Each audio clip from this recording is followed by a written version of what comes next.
All right, good morning again, ladies and gentlemen. We will proceed where we left off and ask of the defense, is there further evidence for the defense? Yes, Your Honor. The defense calls Dr. Maher Nuruddin.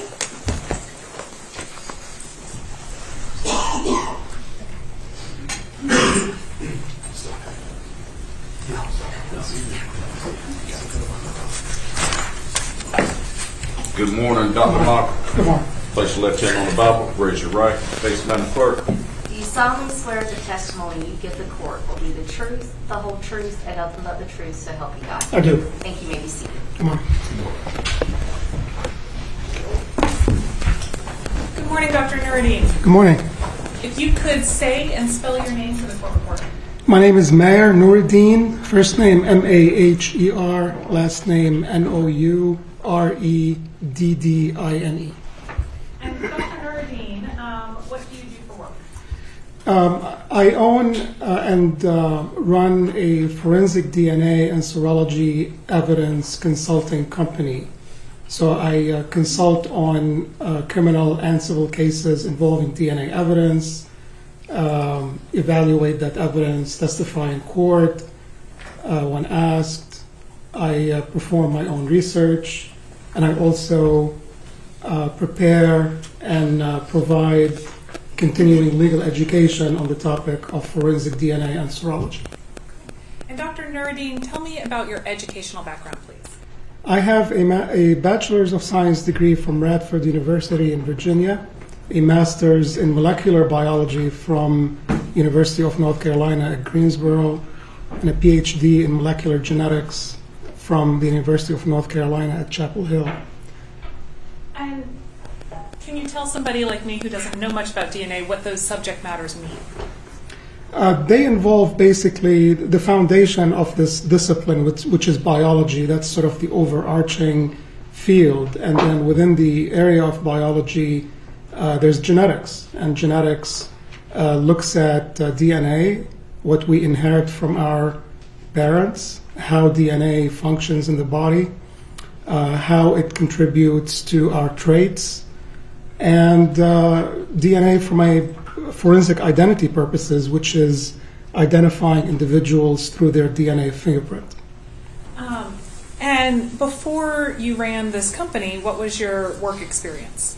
My work experience after I finished my education started with postdoctoral training. So my first postdoc was at Duke University Medical Center, working on the complex genomics of Parkinson's disease.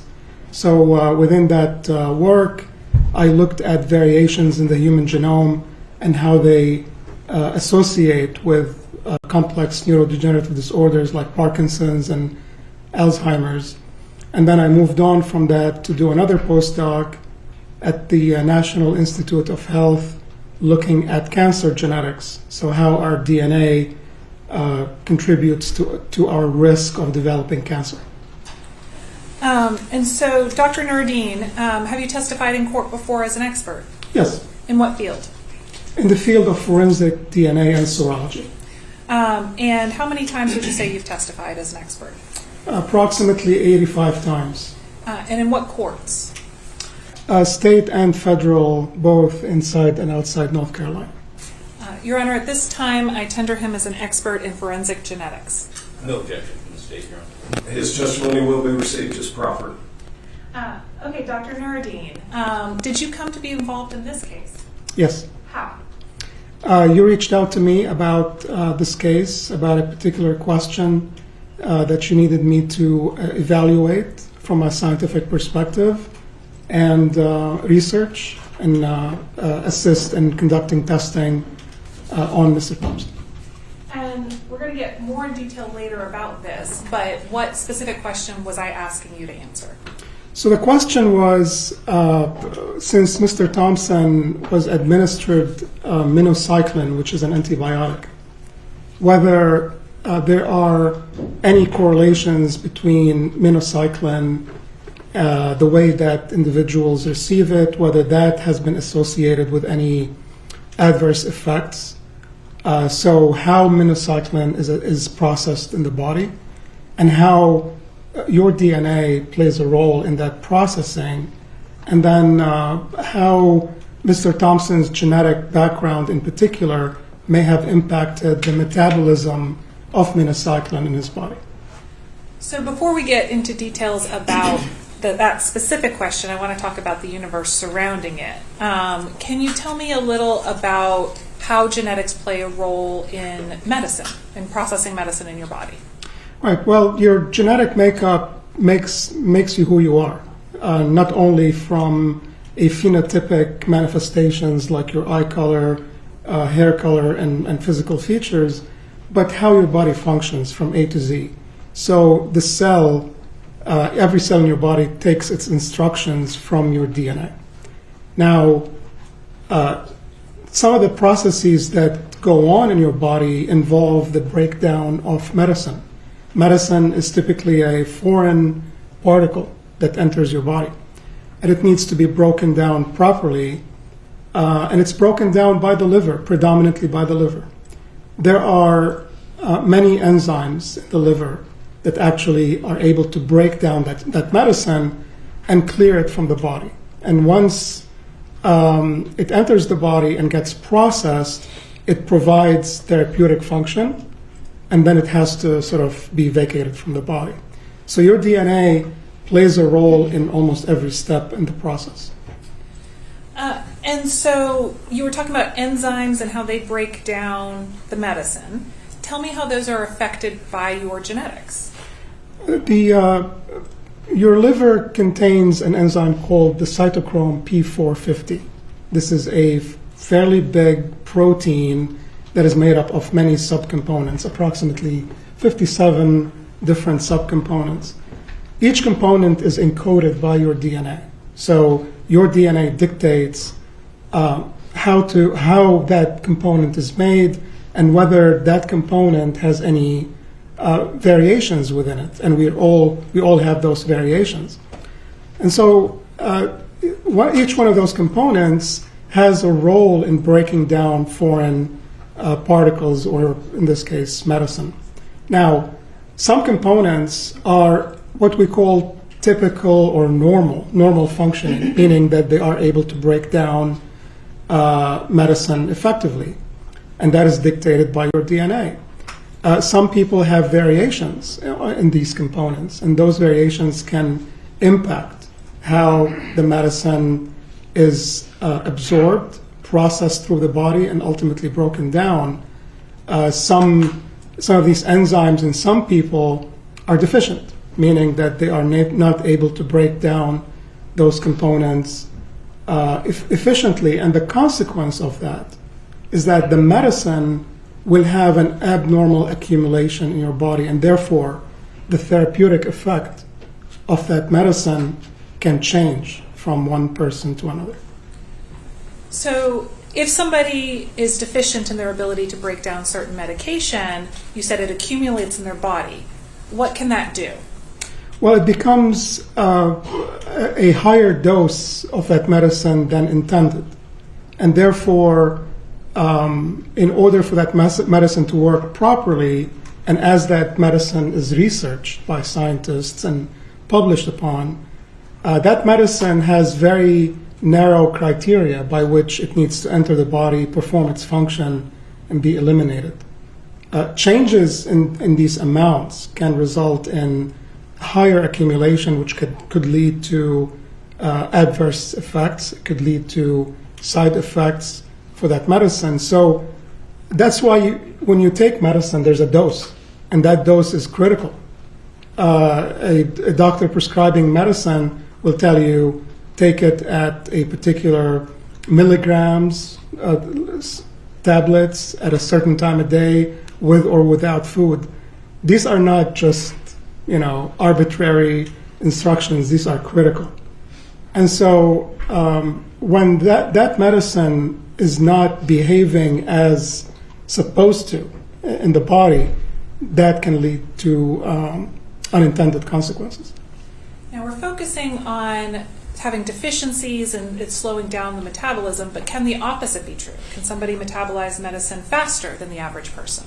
Yes, and some individuals will have variations in these P450 proteins that allow them to process the medicine much more efficiently and quickly than the normal population, or the average population, I should say. And therefore, they will not get the benefit from a particular dose, and therefore they are prescribed a higher dose. Generally speaking, when somebody metabolizes medicine more quickly, they are given higher dose in order to get the benefit of that therapeutic effect. Dr. Nuruddin, science was not my best subject, and I like to try and translate things into things I already understand. And I'm just going to ask a question. You let me know if I'm understanding it correctly. I can consume a lot of caffeine and not feel very affected by it. My mother-in-law, on the other hand, when she has even just a little bit of caffeine, she'll be awake all night. Is that kind of what we're talking about here? Is that the same substance has different effects on different people?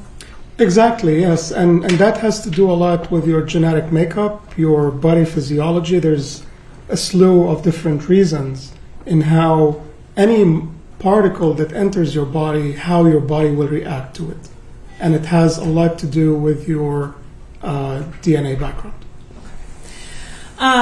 Now, moving to minocycline particularly, can you tell me what we know about minocycline and how the body breaks it down?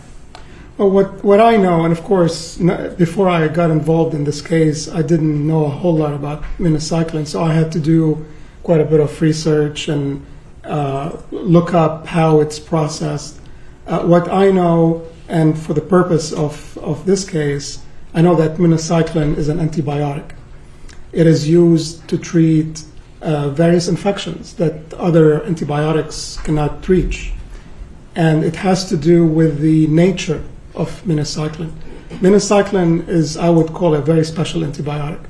It is able to reach tissue in the body that is not directly connected to circulation. So it's able to sort of traverse fat tissue, particularly, reach places like skin, kidneys. It can also reach the brain. So it can traverse the blood-brain barrier and accumulate in the central nervous system. So this is one of the unique features of minocycline, in that it is able to treat certain conditions, particularly infections, that are not touched by other antibiotics.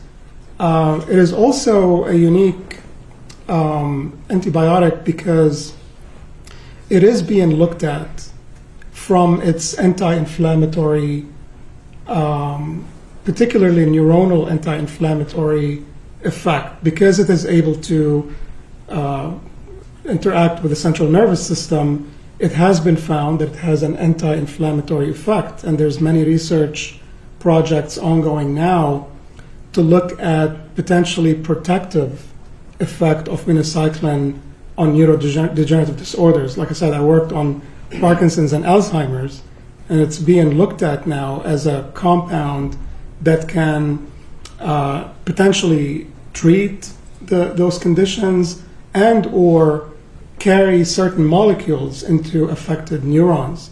So it has quite a bit of interest out there in the medical field. So, talking about the fact that it can accumulate, tell me why that makes breaking it down important. If it accumulates in the body and it's shielded from being eliminated, therefore it can have a different effect on certain parts of the body. And the what we call the pharmacokinetics of the medicine, the way it is cleared by the body, can change. And the pharmacodynamics of the medicine, the way it exerts its therapeutic effect, can also be tricky to predict. Can also be Tricky to predict. And so in the research that you did to determine what, if anything, we could do in this case, did you come across anything that indicated that the P450 subunit was involved in the breaking down of minocycline? Yes, and this is not the only research that has been done. There's a lot that we don't know about that molecule, that compound. But the cytochrome P450 is the responsible complex that breaks down minocycline. And throughout my research, I found there's one subunit. It's called the 3A4 subunit, is responsible in part for breaking it down and processing it by the liver. Now, that's what's known so far. We don't know what else is involved in breaking it down, and I'm sure some of these questions may be answered, in the years to come. And Dr. Nuruddin, once you sort of got to that place and understood that there were genetic markers that we know are associated with the breakdown of minocycline, did you offer any advice to our team to explore the subject further? Yes, and the advice was to look at Mr. Thompson's genetic background to see the main question, the main hypothesis is whether Mr. Thompson has any variants in his body that would impact or alter the way he responds to medication in general. There's not a whole lot known about minocycline in terms of how different genetic backgrounds will respond to it. So the pharmacogenomics, as we call it, in relation to this particular molecule are still scarce. There's a paucity of information about it. And therefore, one has to evaluate the individual and ask the general question first. Does that individual have any genetic background that would alter his ability to process medication in general? And, if you have a question, you need some kind of a way to answer it. And, within the last 10 years, there has been many, many advances in looking at how genomics impact medicine. This is a topic that is extremely popular nowadays, called personalized medicine. Personalized medicine looks at your genetic background and can tell you whether you have risk in processing certain types of medication. And did you recommend a specific test?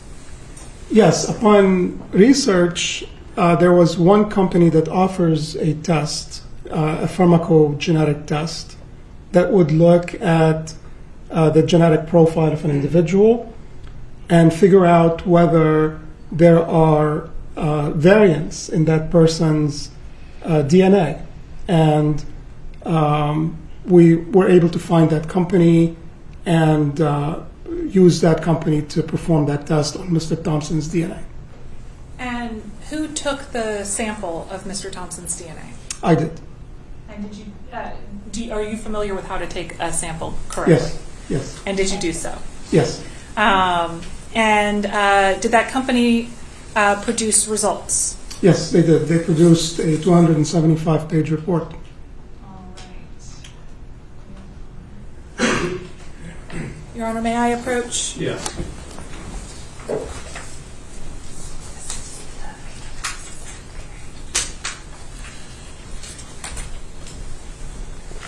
Dr. Nuruddin, I am handing you, looks like a 4, I'm going to fix that, what is marked as Defendant's Exhibit 9.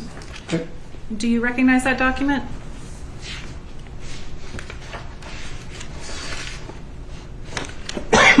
Excuse me.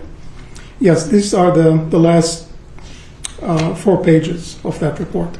And are these the specific information about his genetic profile as it relates to medicine and metabolizing medication? Yes. And was this something that you relied upon in coming to your conclusions? Yes. Your Honor, at this time, I move to admit Defendant's Exhibit 9. Any objection? No, Your Honor. That's allowed. And if we could publish on the screen. Are you connected to your tape? Mr. Elmore is. Okay, close to the tape.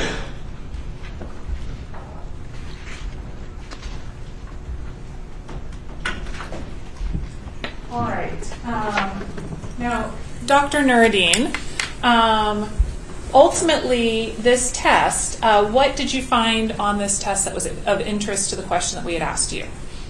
So what's being displayed on this screen is on the left-hand side under gene. This is the gene that is responsible for processing or a certain process in the body. It's one of the genes that is being looked at by this company. They're not looking at every gene in your body, obviously. They're looking at a specific set of them. So that's the name of the gene on the left-hand side. Under genotype is the variant from Mr. Thompson. That's his DNA and the variant that exists in that gene in his body. Under phenotype is a description of that particular variant and the impact it has on drug metabolism. And therefore, if you read the result on the right-hand side, it tells you whether that particular variant is a normal metabolizer or intermediate metabolizer or a deficient variant. So it's sort of a compilation of what we found in his body. And are there particular genes on this page that were of specific note to you? Yes, we're looking particularly, and based on the hypothesis and based on the scope of this project, is to look at the components of the cytochrome P450 protein complex. And those components, like I said, there's about 57 of them, to see whether those components are in his body normal metabolizers, intermediate, or poor metabolizers. And the results are shown here. Mr. Thompson possesses a genotype of many of these cytochrome P450 subunits, which are designated as intermediate metabolizers. So we're looking at several things on this piece of paper. Are they all part of the P450 complex? No, there's other genes as well. This is being looked at, and if I can just give a quick background, Yes. This is being looked at a set of genes that are involved in drug metabolism, not only the cytochrome P450, but other genes in the body that can contribute to disease risk as well. For example, whether a person can process anticoagulants, whether the individual needs to be modulated by their physician when treated for cardiovascular disease. So we're not only talking about infections, we're talking about all different types of therapeutic areas. So this test was testing for more material than the P450 complex. Yeah, absolutely. There's many genes that are being looked at, but the cytochrome P450 is a big focus, not only for us, but for this particular type of test by this company, because of the involvement of that protein in metabolizing drugs in general. And how do we know which genes on here are part of that complex? The ones that are designated CYP, the CYP prefix, yes. Okay. Those are, they're called CYP because the complex start with CYP 450. And each one of these CYPs is a subcomponent of that CYP 450 complex. So is it fair to say that those CYP notations are the ones that you were the most interested in? Yes, predominantly. These are the liver enzymes that metabolize a slew of drugs that enter the body. And before I kind of got us on the sidetrack, you were talking about how he's an intermediate metabolizer on several of those. What does that mean? Well, it means that when a doctor prescribes medicine that is known to be associated with that component, with that cytochrome P450 component, it's a flag to tell the doctor, and again, this is consumed by a medical professional, ultimately, this information. So it tells the treating physician, this individual may not be able to metabolize that medicine quickly, so pay attention to the dose. That's the whole purpose for this test and this panel. And were there any other findings findings on the P450 complex that were of note to you? Yes, what was remarkable is that Mr. Thompson possesses a component of the cytochrome P450. It's called the CYP3A5, which is the bottom. Yeah, Sorry. and it's the bottom. Yeah, there you go. This one right here? Yes. So when the company tested his DNA for that subunit, they found alleles 3-3. So he inherited allele 3 from his mom and allele 3 from his dad, which renders, and what's known about allele 3 is that it's non-functional. It doesn't work.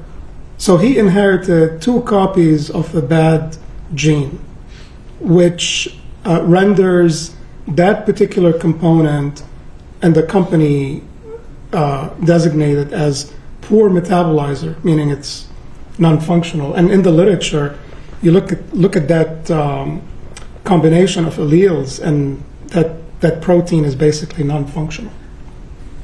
So that particular one is non-functional. Does that mean he can't metabolize medicine at all? No, not at all. I mean, again, all of these components, Sorry. All these components act in synergy.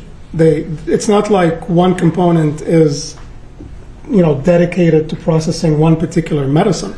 There's collaboration between them. There's synergy between them. But what this result says is that he is unable to process medicine compared to a complete wild type individual or a complete normal individual. Now, he can process medicine or some medicine fine, but others not so well. And in order to get to the sort of the question, can he or can't he process minocycline, you have to do much more tests than that. You're going to have to, figure out how that particular medicine is working in his body to be able to predict that. Now, Dr. Nuruddin, did you prepare a report in this case? I did. Your Honor, may I approach? Yes.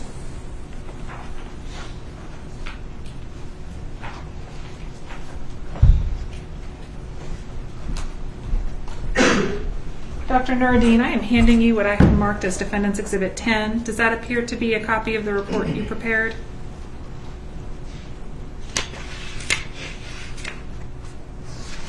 Yes. And does it appear to be the same report you prepared and sent to me? Yes. Your Honor, at this time I'd move to admit Defendant's Exhibit 10. Any objection? No, Your Honor. It's allowed. And Dr. Nuruddin, did you review information to ensure that Austin Thompson was in fact taking minocycline? I asked for information to validate that bit of information, and based on my understanding, he was on minocycline when he was admitted to the hospital after the incident. Did you also review pharmacy records demonstrating that he had been on minocycline for a while? Yes. Your Honor, may I approach? Yes. Dr. Nuruddin, I am handing you what is marked Defendant's Exhibit 11. Are those the pharmacy records that you reviewed? Yes. Your Honor, did you rely upon those as well? Yes. Your Honor, at this time I'd move to admit Defendant's Exhibit 11. Any objection? No, Your Honor. Now, Dr. Nuruddin, you started by saying that what we know from the medical literature is that the 3A4 subunit is involved in the metabolizing of minocycline, right? Yes, it's one of the subunits that have been looked at already. It doesn't mean that others are not. It's just what's been published so far. But you also described how the different subunits of the P450 complex work, I think you used synergy. Right. Is that right? Correct. In general, to metabolize medication. Correct. Okay.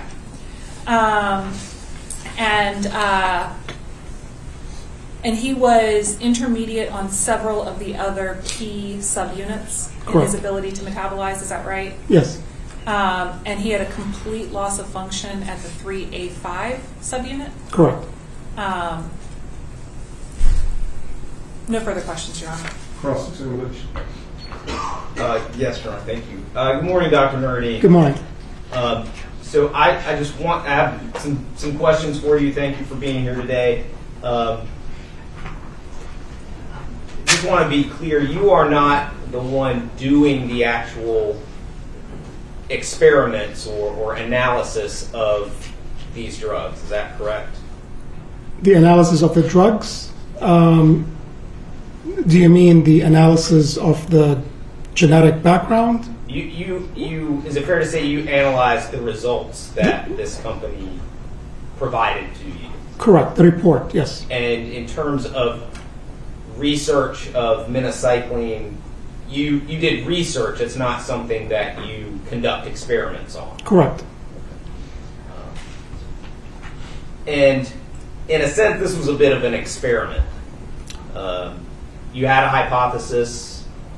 You kind of, is that right? I couldn't have said it better. Okay. Yes. You got some information back. Yes. And you were able to look at that and compare that to the research that you did. Precisely. Okay. And did anyone review this work that you did? No.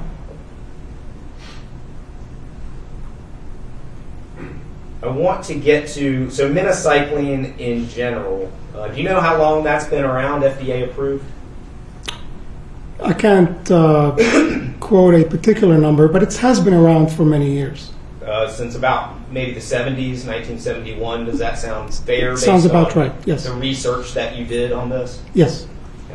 And experiments have been conducted about the use of minocycline since then. Yes. And it continues to be evaluated. And I think you said it may be expanding in its use, perhaps. Yes.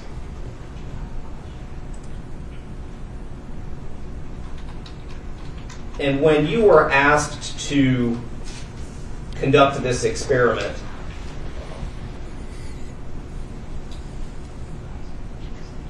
you were asked whether the defendant's ability to metabolize minocycline could have been affected by his genetic background, right? Like you've explained. And the consequences of that being increased risk of experiencing side effects. Potentially, yes. Is that what causes side effects in all medications? Is the buildup of portions of that foreign body that are not metabolized either in full or correctly? It is one explanation. Some people are allergic to certain drugs. They don't tolerate it. Sure. But in terms of the two terms, the pharmacokinetic and the pharmacodynamic impact of that medicine, your DNA plays a huge role in it. So, some individuals can take medicine and it be very effective in them. Others, they may need to adjust the dose a little bit to be effective. Others may not respond to that medicine. And is it fair to say that is it possible that some people don't break down the medicine the same way others do and still have no side effects? Correct. And when you are doing this experiment, you're not able to say what kind of side effects any accumulation or lack of ability to break down these substances is. Is that correct? It's a bit of a general question. Are we talking about minocycline or just drugs in general? Well, if you have an answer as to minocycline, are you able to say which particular side effects? Well, there are published side effects of minocycline. They are well known, and I believe they were discussed quite a bit yesterday. Some are psychiatric type side effects. And those are, just to be clear, those are the rarest in that spectrum. Is that fair to say? Well, they are rare. There are reports, and there's not a whole lot of information out there. I have to be also clear on that. As medicine, it has undergone clinical studies. It has been looked at very carefully. It's been around, like you said, for quite some time. But there are also ongoing research. And what we have known from existing research is that, yes, it does have side effects, psychiatric and otherwise. Now, some of those are nausea, headaches, dizziness. It can affect skin tone. yes, they can. And because of its ability to sort of impact the central nervous system, translocate and accumulate in the central nervous system, it has psychological and psychiatric impact. And in addition to things like, and again, those were discussed yesterday, depersonalization, lack of awareness, even aggression. There are published reports that one group did on a couple of hundred people, and half of the individuals that received the drug, this was a placebo-controlled study, half the people that received the drug exhibited some sort of side effects, including irritability and aggression. And that was conducted in like 1977, is that correct? It is a pretty old study, yes. Right. But it's quoted subsequently in the literature quite a bit. Right, and we'll get there. But I guess to go back, there's a spectrum of side effects that minocycline and any drug can have, correct? Correct. And so your analysis, fair to say your analysis can't determine which of those side effects someone might have based on their ability or inability to process these medicines. My experiment did not go that far. My experiment stopped at looking at Mr. Thompson's genetic background and whether he has propensity and what we call risk of exhibiting side effects because of the perturbations in processing minocycline. How is that medicine going to impact him in particular in exhibiting any side effects, and what those side effects are? That is beyond what I've done. And in fact, in your report, minocycline, you mentioned that minocycline is viewed as a safer and more tolerated treatment for acne and these skin issues, right? Yes, it has replaced another drug on the market for treating acne, a drug called Accutane, which was not tolerated by people. It was leading to suicidal thoughts and so on. So minocycline took the place of Accutane in treating acne vulgaris. And it's prescribed hundreds of thousands of people every year. Fair to say. That's my understanding, yes. Now, in your research, did you find where minocycline had been found to be the cause of any act of violence? No.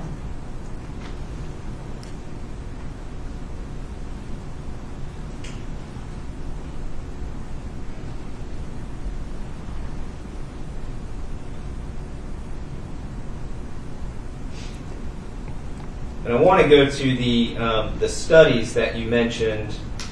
Can I have a copy? Yes, Your Honor. I didn't get the ones from yesterday either. Oh. Certainly like to have any copies you have. Thanks. No problem.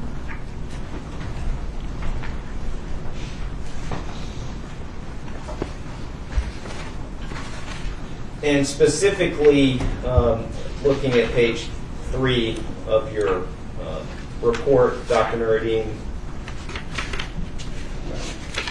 you did research and wanted to find out as much as you could about minocycline and these potential side effects. Is that fair? Yes. And what you were able to find is that these depersonalization symptoms, there are at least 2 that are mentioned in the studies and the research that you did. Is that fair to say? I believe it's at least 3. There was a report, there's reports of 2 females that you may be referring to. There's also... I'm just looking at page 3 of 6 where you say at least 2 patients. In that first line of the first paragraph. Yes, there are 2 patients that have been studied thoroughly. And I believe there's another male patient that I found coming across this literature. I may not have expanded on that particular case, but at least 2. You're right. You're absolutely right. At least 2 that have been thoroughly documented. And those were both females, right? Yes. And doesn't the literature, isn't it pretty clear that it tends to affect females more so than males in terms of side effects? There is mention of that, yes. And both of these females, the onset of their symptoms was almost immediately, if not within the first few days of taking this medicine. Correct. But these are, I'm sorry to interrupt you, but these are, 24-year-old and a 37-year-old. These are older females. So that tells us very little about what this medicine could do to a variety of different ages. Right, and you didn't find any research. I'm assuming you looked if there were any about 15-year-olds. You would have put that in your report. I would have, yes. Right. What I also mentioned in my report is that the World Health Organization documented many, many more cases with minocycline contributing to psychiatric issues. These are hundreds of cases. Now, do we know much about them? No. I looked. There's very, very little, if any, information about these individuals, what they experienced. They only categorize the side effects as being psychiatric in nature. We have no idea what that means. And so there's a spectrum there, right? Right?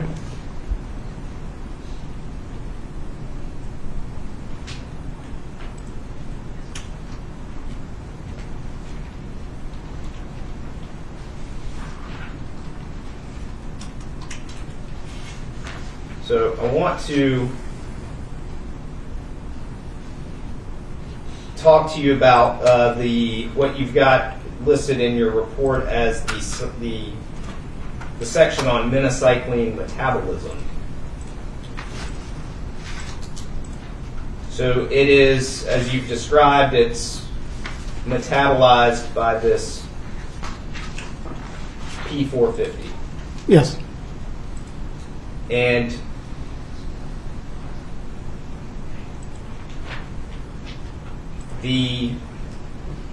sounds like you're not, the exact mechanism for how this drug is metabolized is not fully defined. What do you mean by that?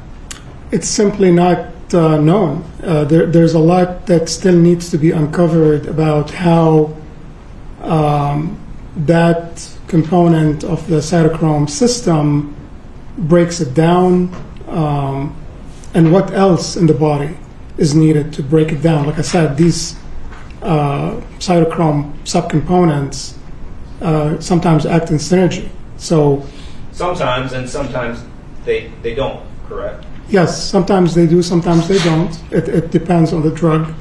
And then and again, the human genetic background of the individual will play a huge role in that. And so, but one of the things that has been shown, and what we do know, is I guess I'll call it the 3A4. Is that what am I doing that right? Yes, that's the subunit that has been studied and has been understood so far to be involved, but it's not in the processing of minocycline. Yes, but it's not an exclusive finding, meaning that we don't know what else. Well, we don't know what else, but we know for sure that one is involved. At least. At least involved. Yes. And your report goes on as well, and I want to go back to, with regards to the defendant specifically, that 3A4 subunit, his is normal, isn't it? Yes, that's based on the results of his test, correct. And based on your research, there is, and what you say, the first full sentence of top of page 4 in Defendant's Exhibit 10, is that there is no evidence to link the activity of or variations in CYP 3A4 or other components of the CYP 450 complex directly to cases of depersonalization or other side effects caused by minocycline. Correct. That so far there's nothing published about that.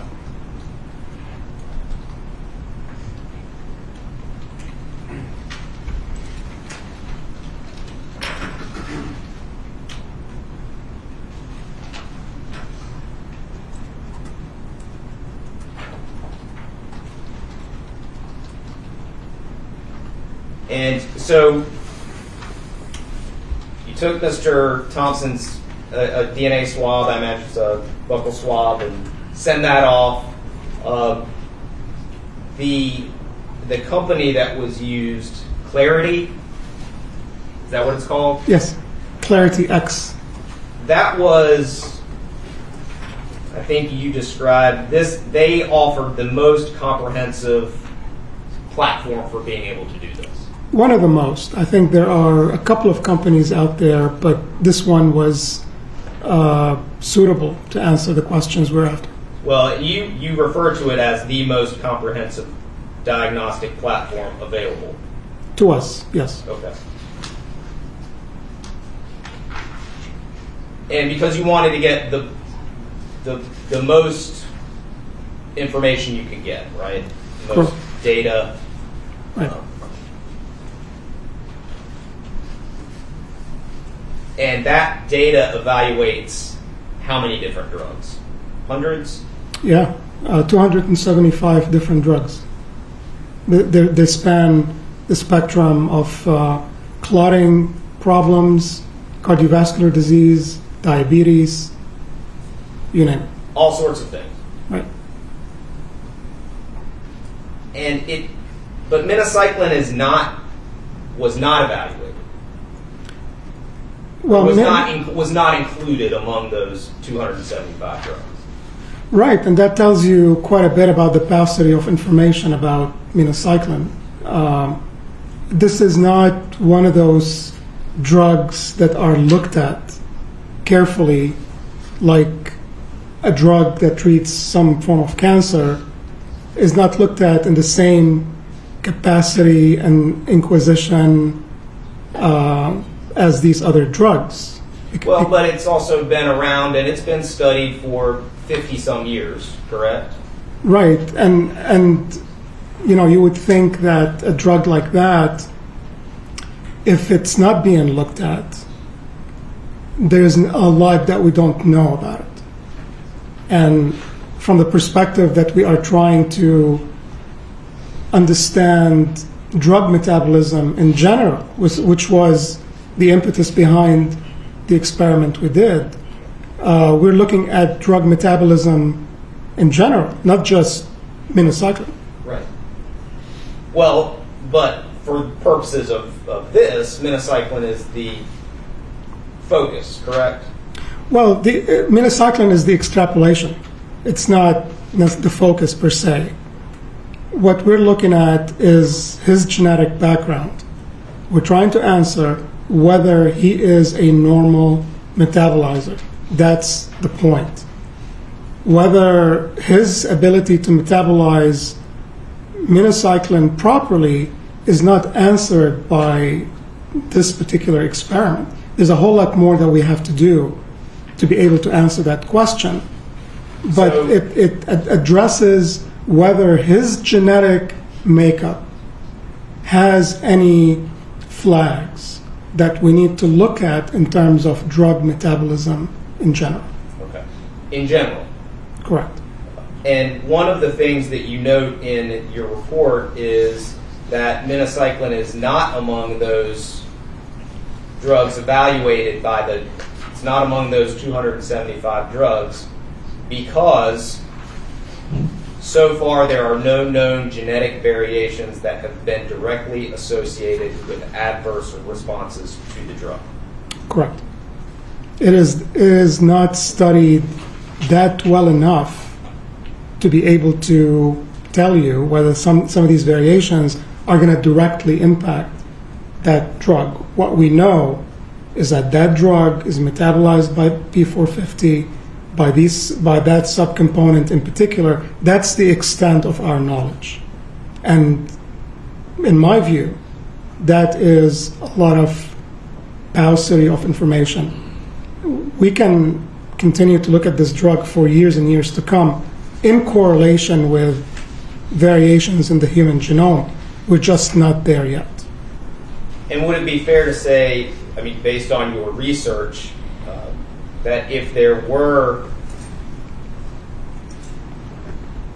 common adverse responses to this drug, they would be studied? Great question. So sometimes people focus on, a particular question because they start seeing, cases upon cases manifesting an issue, which drives, the impetus to do more research. And that doesn't seem to be the case here, does it? Correct. This is not something that people are paying attention to or researching actively. It doesn't mean that it won't come to light in the future. Well, and so I guess at the end of the day, I think you summed it up and you said there's a lot that we don't know, that you need a lot more testing, and it sounds like you're not really able to say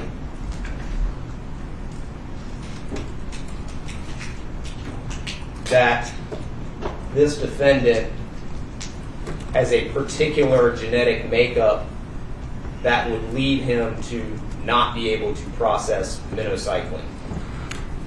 What I'm able to say is that he does have a deficiency. He does have a genetic deficiency. That's clear from his results. In That could- processing some protein. Right, and processing some forms of medications. Whether minocycline is directly impacted by his genetic background is going to require quite a bit of more research. Okay, and that's an answer we don't know, or that's a question we don't know the answer to. Correct. Thank you. No further questions. Thank you. Ms. Burnett? Yes.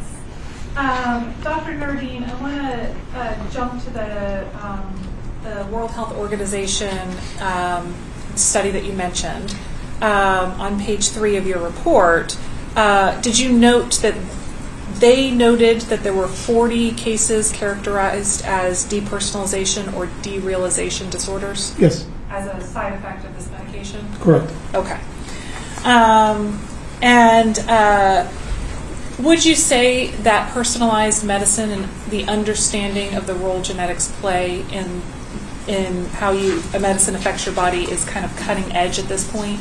It is, and it has been for the past few years. And it's going to only become more and more relevant and relied upon with time. I mean, doctors now are fully aware that your genetic makeup needs to be looked at before they prescribe medicine. Is that available to everybody? Is that being done in every patient? No. But I think we're heading in that direction.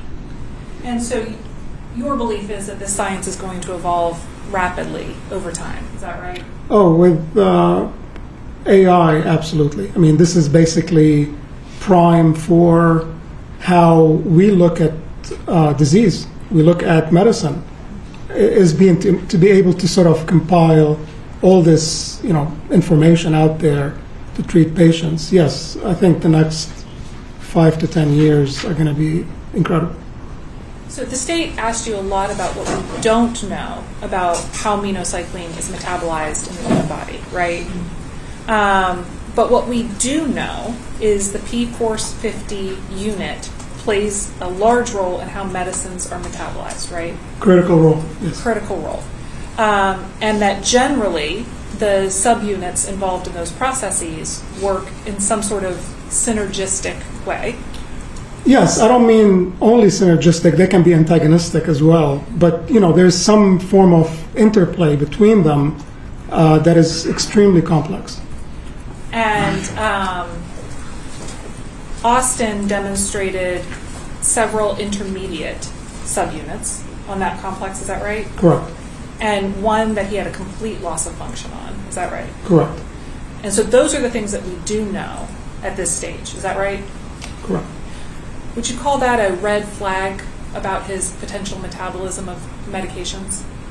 Yes, in fact, the report goes on and iterates which medication his doctors need to sort of look at. I mean, we're talking about minocycline, but his 200 and some report, 200, how many pages? I'm sorry, 75-page report, iterated each and every one of these medications and whether a treating physician needs to take notice for that particular. And he has many medications that doctors have to be aware that he may not be a good metabolizer of those medicines.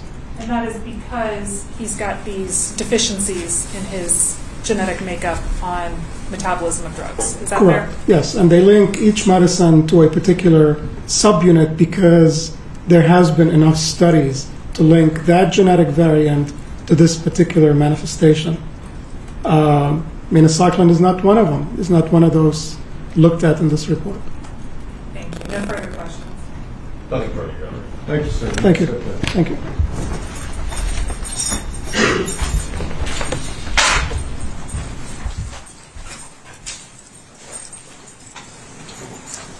Further evidence for the defense? Yes, Your Honor. The defense would call Erica Peterson. Your Honor, may I approach while that witness is approaching?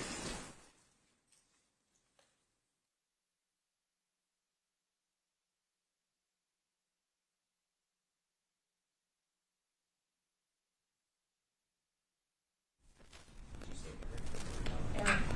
It's with a K.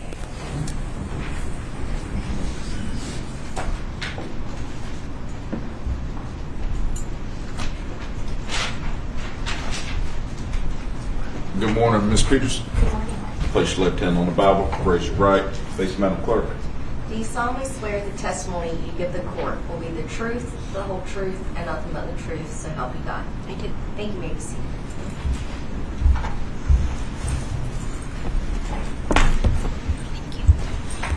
Hi, Ms. Brown. Could you please say and spell your name for the court reporter? Yes, and you just refer to me as Brown. That I'm was my sorry. name at the time that I was Austin's teacher. I am now Erica Peterson. I'm sorry, I corrected That's one okay. place, but not another. Erica Peterson, can you spell that, please? Yes, Peterson is with an S-E-N, so Peter and then S-E-N. And Erica? E-R-I-K-A. Thank you. And you just mentioned that you were Austin's teacher. Yes. Are you a teacher now? I am still a teacher, yes. Where do you teach? I teach outside of Nashville in a town called Franklin, Tennessee. And when did you teach Austin Thompson? I taught him for the 2012-2013 school year. I was his kindergarten teacher. And how many kids were in that class? Around 20. And have you taught your whole career? I was a career changer, so I started teaching when I was 27. So I started teaching in 2007, so almost 20 years. And so over the years, how many students have you had? Oh, a lot. Hundreds. So do you remember Austin Thompson? I do remember Austin, yes. Do you remember every student that you've had? I would probably have to recall, but not off the top of my head. But did you remember Austin off the top of your head? I did, yes. Why is that? He was just a cute little peanut in kindergarten. I typically remember all of my kindergarten students. They are just young and fun. And can you tell me a little about what you remember about Austin Thompson from that kindergarten? Yeah, like I said, he was very small. I'm very tall, so they're all small, but he was smaller than your average kindergarten student. He just always had a cute little smile with some teeth missing, and he had a little bit of a lisp, so he was really cute. Do you remember, if you remember from back then, what kinds of things was he into? Drawing, playing. Like most little boys? Yes, yeah. And Ms. Peterson, if I may approach your honor. Yes.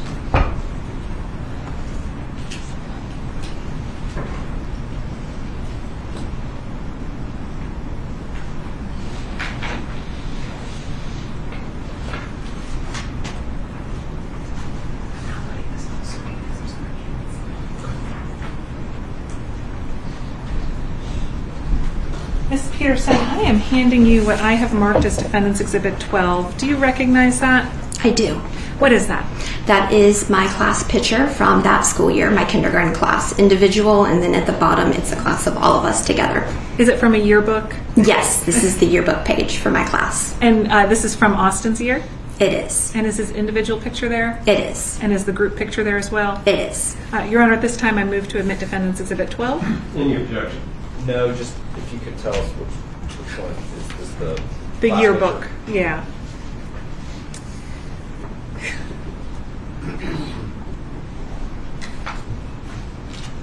I saw you just count. I did. 21 students. 21 students. I was off by one. I'm going to hand you another picture. Okay. What is that? That's Defendant's Exhibit 13. What is that? That is a picture of Austin that I took on my cell phone that I found on Shutterfly. So it's just a picture of him from that year? It is. I would take class pictures of all of them individually. In kindergarten, you do a lot of things by picture instead of name. So you would post like a little cutout of their face. So I would take pictures on my cell phone and then put them up in the classroom for like lunch count, slide your picture over. Your Honor, at this time I'd move to admit Defendant's Exhibit 13. No objection. Your Honor, I'm going to hand these up as I won't be displaying them. Okay, Ms. Peterson, can you tell me about Austin from an academic perspective? Yeah, I don't remember him struggling at all. A lot of times kindergartners will come in. There's such a wide range in kindergarten. You get kids who are already reading and people who don't know how to read and haven't been exposed to letters and letter sounds. And he came in with a good foundation. I remember that. And how did he get along with other students in the class? This was, looking back at this photo, this was actually one of the sweetest classes I've ever had student-wise. Seeing their faces brings a smile to my face. So he got along really well with everybody. I've had years where I can say that that isn't true, but it was a very sweet class. And I remember him like not having problems with anybody. And Ms. Peterson, as a kindergarten teacher, are you on the lookout for any issues or problems with your students? Absolutely. As a teacher of any grade I am, that's part of our duty as a teacher. And absolutely. And what kinds of things are you on the lookout for? Just anything like emotional, academic, red flags, things they tell me. Just looking for a well-rounded, making sure that everybody's safe at home too. Was there ever any concern that you had about Austin Thompson in any of those categories? No, and if so, I would have said something. At some point, did you become aware that he was accused of this mass shooting? Yes, many of my coworkers, since I live in Nashville now, had texted me. What came to your mind when that happened? Shocked. Your Honor, may I approach one more time? Yes.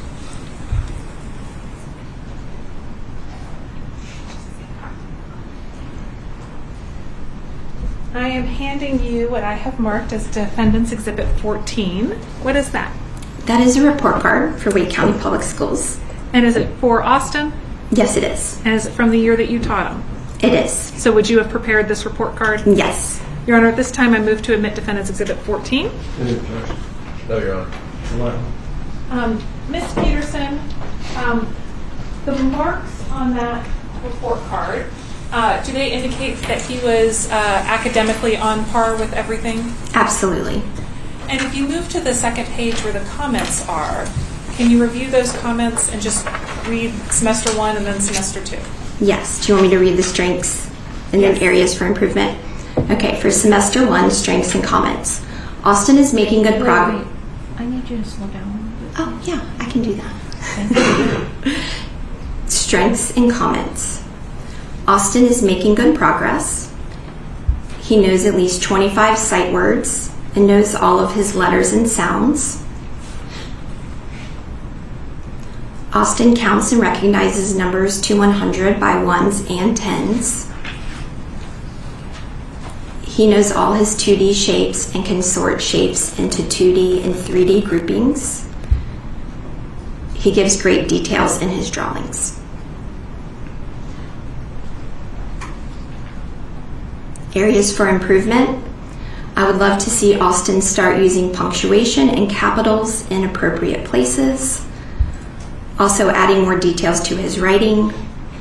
He needs assistance with consistently identifying 2 3D shapes, sphere and cylinder. Keep up the good work and reading each night. And then it says intervention, small groups. That was for semester 1. And what does it say for semester 2? Semester 2, strengths and comments. Austin has continued to thrive throughout this year. He has excelled in reading and is reading and applying 131 sight words and reading above grade level. It has been wonderful having Austin in my class. I am sure he will do well in first grade next year. Have a wonderful summer. And what does it say about things to improve? Areas for improvement. Austin should continue reading at least 20 minutes each day throughout the summer. I encourage him to keep a summer journal to continue practice writing, practice addition and subtraction, math facts for fluency in the first grade. And Ms. Peterson, is there some sort of kind of teacher code where you might sometimes put a comment that is an alert to a future teacher to look out for something? Absolutely. We have our ways of saying things for sure. Can you give me an example? Well, first of all, I don't see any of that in here. I was direct and said continue to thrive. I wouldn't have said that he was thriving if he wasn't. But yeah, like if someone is, too talkative, you would code it politely in a nice way. But I don't see any of that. That would be an example. Okay.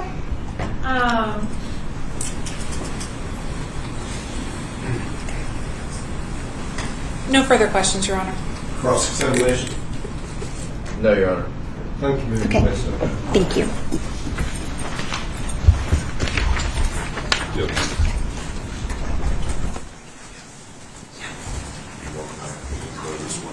Have a good day.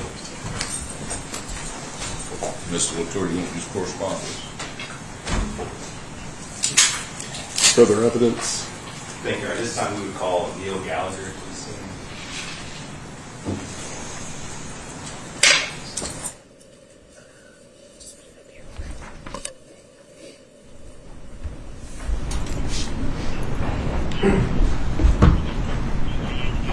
Good morning, Mr. Gallagher. Morning. Place your left hand on the Bible, raise your right, face Madam Clerk. You solemnly swear the testimony you give the court will be the truth, the whole truth, and nothing but the truth, so help you God. Yes, ma'am. Thank you. You may be seated.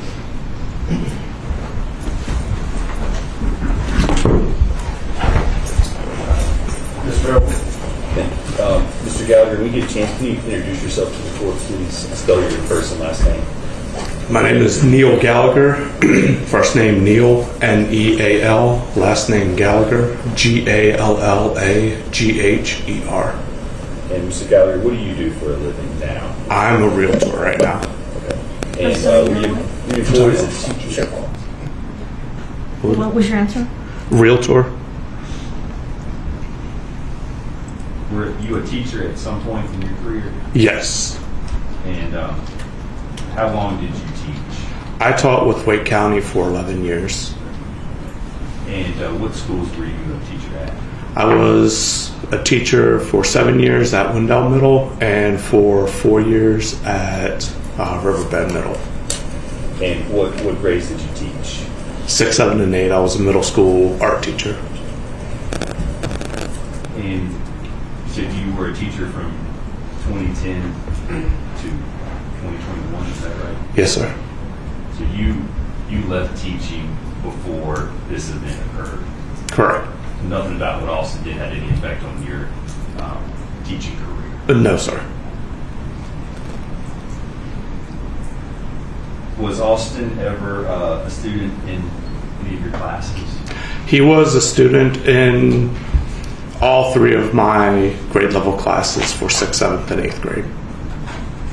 And in 6th grade, what subject did you teach him? It's beginners or introduction to art. So we essentially went over just your basic art concepts and skills throughout the semester. And then what about in 7th grade? Was drawing and painting. What was the curriculum like in those? For which one? For both. For both. A lot of your introductory classes for 6th grade were talking about line, shape, value, painting, and how color works. And for 7th grade, we delved a little more into painting itself and how to create value and shading. And then we did the same as well on the drawing aspect of those 2. And then what did you teach him in 8th grade? Pottery and sculpture. So it was more of a 3-dimensional curriculum in that respect, where instead of 2D, which painting and drawing are, it was more 3-dimensional. Were they actually like sculpting pottery and stuff? Yes, sir. How was Austin's behavior in class? If you want to go year by year, if you want to say in general. All 3 years he was not a problem child. He was very quiet. He sat where he was assigned to sit. He sat where he was assigned to sit. Never gave any real issues, whether it be personally or just distracting other kids was never an issue with him. Do you remember how many students you had in the classes? 6th and 7th grade, 6th grade tended to be about maybe 15 to 20. 7th grade was a little more, between the 20 and 25. And then 8th grade always was the lower amount, between probably 8 to 12. In these classes, was there a lot of collaborative work, or was it more individual? In each grade level, there was at least one assignment that was collaborative, whether it be between 2 students or a group of 3 to 4. But there was at least one assignment for each grade level. Do you remember how Austin did in those group projects? Offhand, not particularly. I'm pretty confident in saying that he pulled his weight, but I don't know that it was one of those that he just did everything or that he just sat back and let everybody else do it. Did he actively participate in class? Not particularly. More or less stayed quiet. Even when questions were asked, I can't recall him being the first one to put his hand up. Was he quiet in general? Yes, sir. Did he appear to have any interest in art or the arts? Oh yeah, for sure. I mean, my recollection is he did well in the class itself, in all 3 classes. He showed interest and gave very good effort toward the assignments that were given to him. And as a part of at least one of them, maybe all the classes, did you give the students sketchbooks? Yes, correct. Can you tell us about what that was for? So the sketchbooks themselves were one of the culmination assignments where they were supposed to keep working in it continuously throughout the semester. It was used as a way to get them to just keep working on their skill set of drawing and creating. And it was an assignment that they could draw whatever they wanted, but it was also an assignment where, as they were given us projects, they had to do their brainstorming within that sketchbook itself. So those sketches counted toward their final grade at the end of the semester. Do you recall what Austin would typically draw in his sketchbook? Yeah, I mean, I do. He would do the assignments themselves. He had drawn weapons and things of that nature, depending or associated more or less with the video games that were big during that time frame. PUBG and was one of the phone games, and Fortnite, I think, as well. Those are like battle royale type. Yeah, they're first-person shoot-'em games. Were those games popular, if you know, with the other boys in the class? Yeah, for sure. Was Austin the only one drawing guns? No, things not in at those all. Games? Mm. Did Austin ever draw any pictures of violence or killing? Not that I can recall, no. Mainly just the guns that you could use in the video games. Did his drawings raise any red flags for you or give you pause? No. It was a common occurrence, if you would. Was there anything in the 3 years that you taught Austin that would make you think he would be capable of doing something like he did? Oh, absolutely not. Not at all. Nothing further. Thank you, Mr. Gallo. Thank you. Ross English.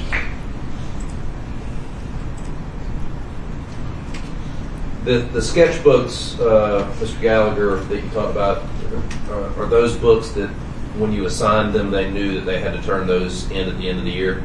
Yes, they knew I looked them through, and I counted the sketches, and then at the very end of the year when we do a classroom clean out, they have an option of either taking it with them or throwing it out, or if they left it behind, I would go through, and if there was any usable pages left, I would tear out what was used and save the sketchbooks for kids who couldn't afford one the next semester. Right. So when you gave it out, they knew that you were going to review whatever work that they presented you at the end of the semester. Correct. Okay. And you described him as he stayed quiet? Yeah. Now, I mean, he might have a little conversation with somebody next to him, but he wasn't overtly social, if you will. No other questions, Your Honor? No, thank you. Thank you, sir. Thank you.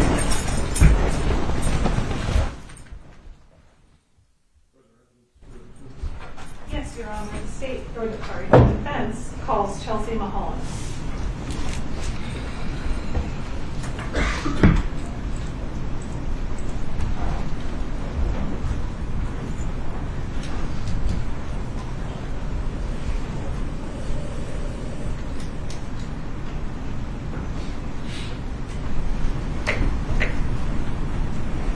Good morning, Miss Mulholland.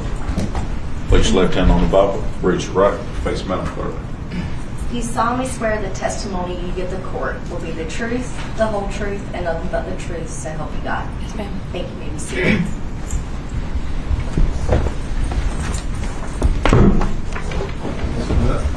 Good morning, Ms. Mulholland. Good morning. Could you please say and spell your name for the court reporter? Chelsea Mulholland. CHELSIE. Mulholland. MULHOLLAND.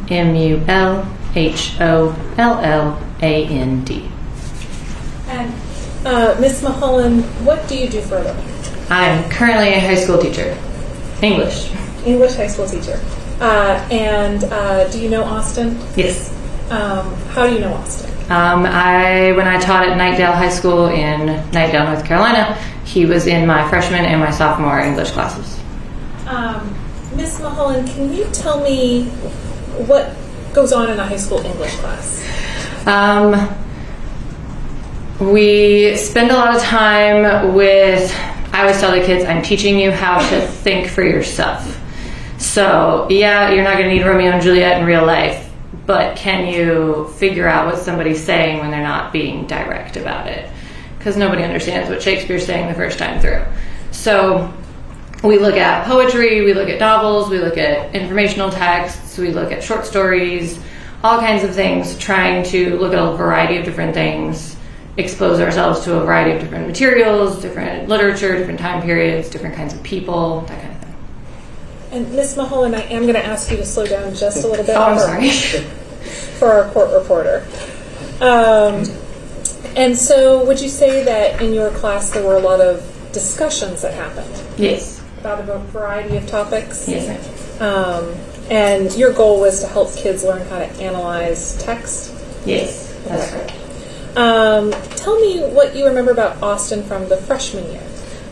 So freshman year, freshmen are always kind of squirrely, I guess. They are trying to figure out what kind of person they're going to be, how they want to present themselves.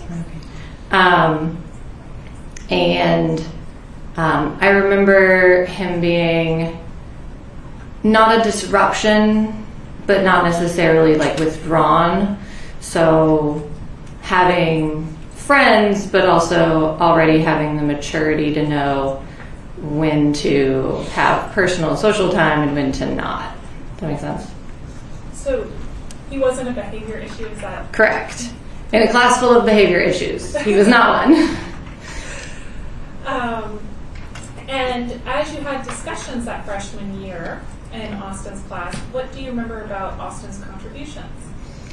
I remember, 9th grade is a little harder to remember than 10th, but I do remember that whenever he made contributions that they were helpful or contributed to the class like in a meaningful way. I remember he was very good at asking clarifying questions. And he liked to push back a little bit. So like I'd say something and he'd be like, what if? So, and sometimes he had stuff that I hadn't thought of before. And other times I was like, see where you're going with that. And here's why we're not quite on the right path. So it sounds like he engaged actively. Yes. Did he seem to enjoy the class?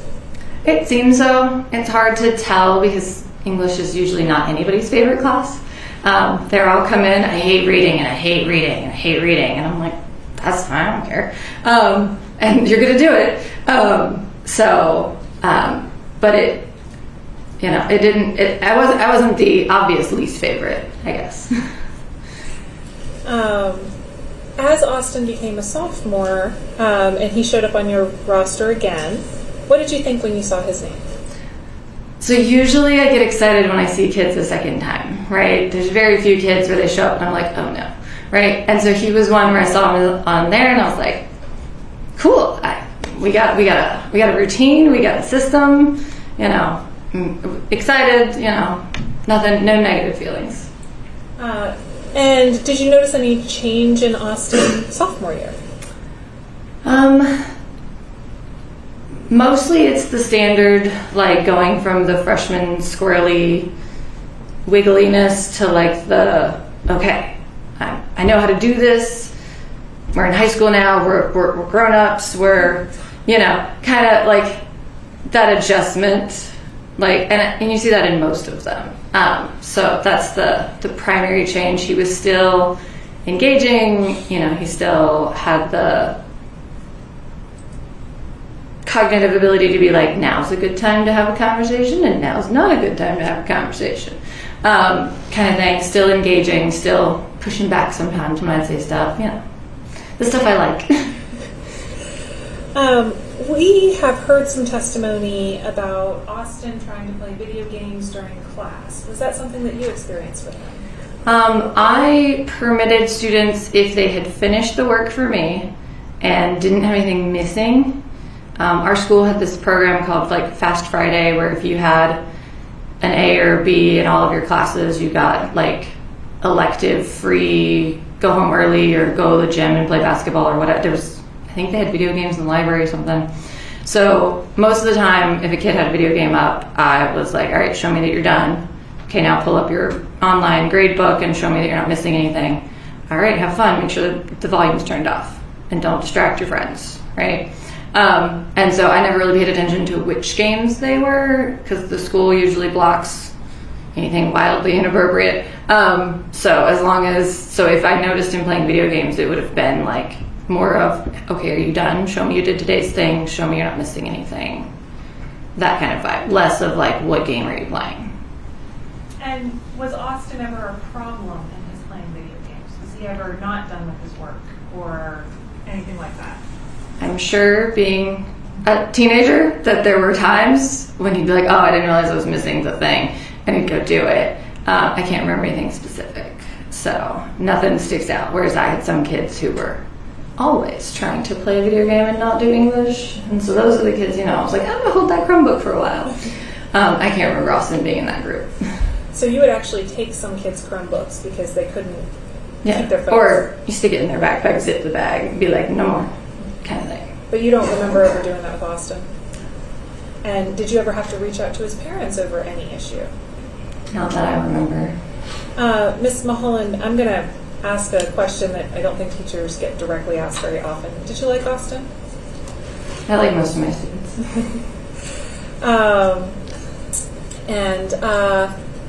So he was in your class when this happened, is that right? Correct. When did you find out? So I don't remember the exact date, but we had school the day before, came to school, full day of class. Everybody goes home at dismissal. The next morning I come in, I'm taking attendance. I believe he's in my first period. And he's not there. And we'd obviously heard about the event on the news in the vague, sensational way the news does. And I was like, oh, Austin's not here. That's weird because he's usually here. And, moved on with our day. I had sent an email to my department head about one of the texts we were supposed to be reading, about how I didn't think it was serving my students and I was going to stop after a certain point. And my department head came to my classroom at the end of first period and said, very non-comfortingly, hi, Ms. Mulholland, I need you for a minute. This person's going to stand in your room with your kids for the next couple of minutes. Which is always like oh no, I'm in trouble. And they pulled me out in the hallway, and that was when they told me, you heard about the thing that happened? Yes, I did. The person who did it was in your class. It was Austin. We're not telling the kids yet. So, we're telling the other teachers, we told you first because it's in your first period. We're going to go tell second, third, and fourth in order. And then, we'll come back or come see me when class is actually over, and we'll talk some more. And then, I have to go through the rest of the day with the kids speculating. And the kids, I wonder what happened, da-da-da-da-da-da. And I'm just, shut it down. No, you don't talk about stuff you don't know. Stop. We'll find out when the news tells us stuff. What went through your head when you heard he was the one who had done this? At first, it's like shock and awe as to whole, this never happens. The likelihood of knowing someone who had done something newsworthy like that just is not, it's not believable. It's just surprising or shocking. There was no part of me that was like, saw that coming. There was no part of me that was like, okay. It was all very much, are you sure? Are we positive? Are we sure? Like, it was a lot of that, like, disbelief, the shock, no, that's not it. Different person. Different person. Had to be a different person. So, he was in your first period on October 13th, the day this happened. Correct. I guess, yeah, the 13th we came to school and then it happened that evening, yes. Sorry. Did you notice anything that morning? Anything different about him? No. Your Honor, may I approach? Yes.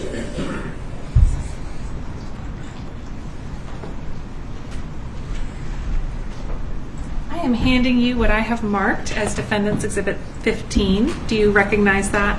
Yes, ma'am. And what is it? It is a flash drive, I assume with classwork on it. And why do you make that assumption? You showed me this earlier with the classwork on it, and it has my initials still. And is it classwork he did during the 2 years he was in your class? Yes, ma'am. All right. Your Honor, at this time I move to admit Defendant's Exhibit 15. Any objection? I may have 1 second, Your Honor.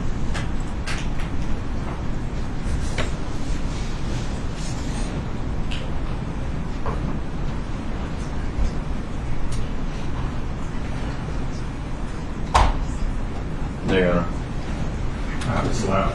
And if we may publish on screen, Your Honor. Now, Ms. Mulholland, do you have a copy printed out on paper in front of you? I do. If it's easier to reference that, you can, but we're going to follow along up here. Yes, ma'am. So in 2021, that would have been his freshman year, is that right? Correct. What is this piece of paper that we're looking at? So that is a student survey about me that I have the students fill out on the first day of class. I still use a very similar version. I've made some modifications. But at the time that I was at Nightdale, I used this one all 3 years that I was there. And so you used it also in 2022? Yes. We'll go to the next slide. And is this the one that he did in 2022? Yes, sir. And we go to the next slide. So are these the two of them side by side? Yes, ma'am. And the one on the left is from when he was a freshman? Correct, yeah. When he wrote marker and I told him not to. So he was not supposed to write in marker? They always want to grab random things. I think I have these like name tags that are dry erase, and they're always trying to write with the dry erase markers on paper, and I'm like, stop, you'll ruin it. So that's most likely what was going on. So in his freshman year, as he filled out this All About Me first day of school survey, can you walk me through what he sort of said to the different questions? Yeah, so some of the questions are just kind of filler questions to get them started. If you hand somebody a blank sheet of paper, they get nervous and don't want to do it. So, we started at the top with easy stuff, like what's your name, and then what do you want me to call you, for Jonathans who go by John. What class period are we in, when's your birthday, favorite colors, things that are pretty easy to do. We move into like hobbies and interests and those kinds of things. And he said play games, right? And then I like to ask who students live with, just because I have found that not everybody lives in a, two parents and a sibling kind of household. And that way too, I know when I'm talking to them how to reference their family situation, their home situation. I find a lot of students leave the one about like, what do you like to read? They leave that one blank. Not realizing that like TikTok and Instagram have words on them that you're reading. And then the ones that I really like to look at are greatest accomplishments, the grade they want to earn, and then like kind of the bottom half, I guess. And so whenever a lot of kids, especially ninth graders, when I'm like, what's your biggest accomplishment? They're like, I don't know, I'm 14, I don't know, I'm here. But then if you look at his 10th grade year, his biggest accomplishment was getting to the 10th grade. So he's at IGK his freshman year, and then 10th grade year, getting to the 10th grade, like making it to the 10th grade, which is an accomplishment for some kids. And then he said his favorite subject, right, freshman year, he said it was PE, and then sophomore year, he said it was history, which, PE is either your favorite or your least favorite, depending on how kind of person you are. But for a ninth grade boy, that's pretty standard. But for it to be a real class in 10th grade, I feel like shows some growth. And then what he expected to earn. His ninth grade year, he said he wanted a B because he didn't want to put in the effort for an A. But then in 10th grade, he said he would earn an A because he knew that he should, that he knew that he could. And to me, that's like, I can do this. I don't, kind of vibe. And then I like what can I do to make you successful? And then what do you need to be successful? And he didn't know freshman year. He's like, I guess a lot of kids are like, I don't know what I need from a teacher. They're like, I don't know. I have some kids, right? Like, tell me the answers. I'm like, that's not how this works. But then if you look at sophomore year, he said he needed me to answer his questions, and that he would be successful as long as I was answering the questions he asked. And so I think that too shows some growth of like, he knows what he's getting better at asking for what he needs. And I like seeing that growth in students, because this was a school where I taught a bunch of the same kids, 9th and 10th grade, and seeing that growth from, I don't know, I just need a passing grade, to if I ask questions, I need to answer, like I need you to help, and then like knowing they have to ask for help, because that tells me not just well, the teacher's here to help me, but it tells me that they know they have to ask for that help. So it sounds to me like you do a lot of work to try to foster growth across the board for your kids. Is that fair? Yes. And you monitor for that sometimes in using the same assignments multiple years? Yes, ma'am. If we could go to the next slide. What are we seeing? Now, this is 2021, so that we're back to freshman year. What are we seeing on this slide? So this was an assignment where students chose, I think it was a novel, it might have been a short story, and they had to pick a novel or short story where the main character had some obvious difference from them. So a male student could pick a novel with a female protagonist, or a student who identified as straight could pick a novel where the main character identified as not straight. That kind of vibe, right? And then the goal of it was to, because we were talking a lot about identity and like where your identity comes from, but also I'm trying to foster that whole, our identities are different, but we can find common ground. And so I don't remember which novel or short story he picked, but it appears the main character was female. And so he was able to list the things that he and her and she had in like separate, and they're pretty standard things, right? That the girl in the story drank alcohol and he hadn't at that point. That she was an immigrant, he was not. That she's she's Iranian and he's American. Those kinds of things. But the thing I was really looking for here were the similarities, because that was the goal, was to be able to identify similarities, not just differences. And so he picked up on things like they're both in high school, they both identified as straight, they both lived in America, and they both had married parents who were still together. And so and there was additional, I think there was something else we had to do with this where they had to look for something else. But this was kind of the first step to it. And so we talked about okay, you found more differences than similarities, and then we go back and we talked about looking for similarities, things that are less surface level. And so this was a pretty individualized assignment. Yeah. Is that right? We could go to the next slide. So what are we looking at? And it's hard to see on the edge over here, but this says 2021, so back to freshman year. What are we looking at on this piece of paper here and onto here? So this is another assignment that I reuse year after year. It's a poem called "Did I Miss Anything?" And it's very sarcastic. It's supposed to sound like a conversation between a frustrated teacher and a student, and the student asks the standard, "What did I miss yesterday?" kind of question, and the teacher doesn't respond helpfully with do page 12 in the textbook, but with silly things like nothing, we don't do anything when you're not here, or everything, the angels descended from heaven and gave us all our purpose in life. It runs the gamut. And the part of it is it leads me into talking about how to do missing assignments and turn in late work and that kind of thing. Don't ask me, did I miss anything? Here's what you need to do, right? And if you're confused, then you ask me questions about specific assignments or tasks. But it also helps lead into talking about tone and mood, because the tone is very sarcastic coming from the teacher or the responder. And we also get to talk about perspectives, but then it kind of leads into talking about theme and message down at the bottom, the final question. And you said you work on it year after year. Do you ask similar questions in this category here? Yeah, I modify the questions a little bit from one year to the next, just because we look for different things, different years. Ninth grade, we're talking a lot about tone and vocabulary, and then by 10th grade, it's more of you should already identify tone. Let's go to the next level, next step. And so was this Austin's submission of those questions for his 10th grade year? Yes, ma'am. If you could go to the next slide. So you mentioned that the questions are slightly different, but there's still a lot of overlap. Is that right? The final question is usually the same. And so the first question is, who is asking the question in the title? Correct.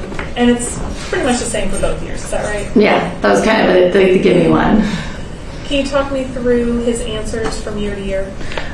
Yeah, so if you look at, so the first year, I just asked who's asking the question in the title. But then the second year, the question is who's asking the question in the title and how do you know? Because we're looking at text evidence, right? So the first year, he gave me the right answer both times, saying that it's a student who had been absent. But then the second year, he's telling me a teacher is not going to ask a student what they missed because they weren't there, right? Like, he's using his logic. So yeah. Coming down to that last question, which I think is the same in both. I believe so, yeah. What is the overall message of this poem? How do you know? Explain it to me. Can you look at those two answers and walk me through the differences between his freshman and sophomore year? Yeah, you can tell just visually that the answer is longer his sophomore year, that he's added more detail. And again, he had the right answer both times based on what I was looking for. But if you look at his freshman year, he says, the overall message of the poem is to be present in class. When you're not present, nothing significant can occur. And if you're not in class, no classwork, no quizzes, no tests can get done. Right? And so what most of the kids meant when they said nothing significant can occur is they're like, you're not here to learn. Like, you can't learn whatever it is we did. Yeah, you can do the assignment, but you can't. Like, you missed whatever the conversation was. And then his sophomore year, like I said, it's much longer. He still got the same vibe, right? The overall message of the poem is that students need to go to class and go to school and not miss school. It's because he says, take as many days off as you like. Activities we undertake as a class, I assure you, will not matter. Wait. Oh, I'm sorry. Can you start over after the not miss school? I think this is because he says, take as many days off as you like. Any activities we undertake, okay, as a class, I assure you, will not matter either to you or to me, and are without purpose. In stanza 3, which means he's being sarcastic, and the value does not have meaning, and you should come to school.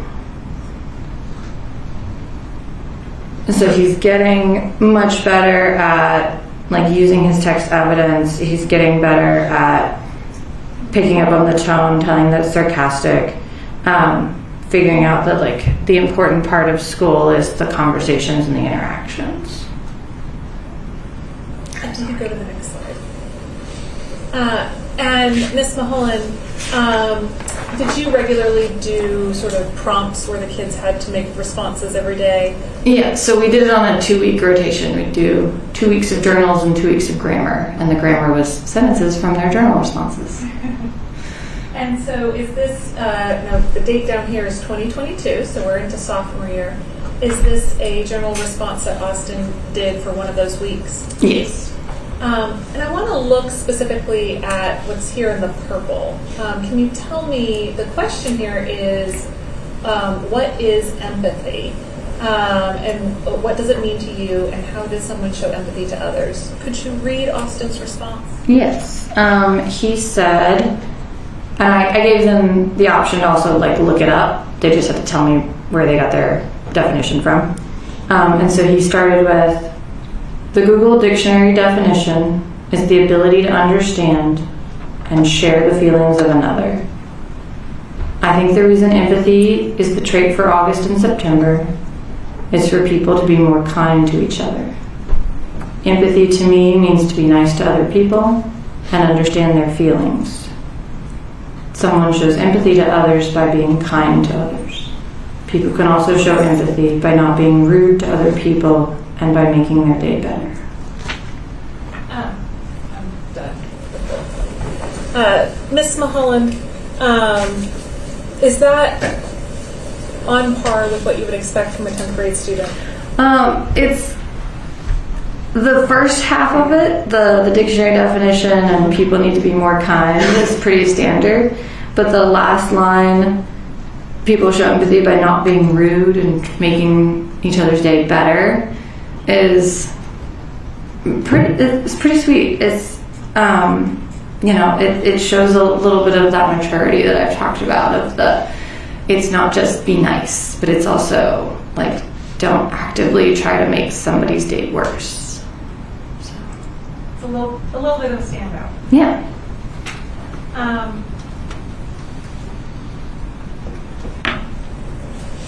No further questions. Cross-examination.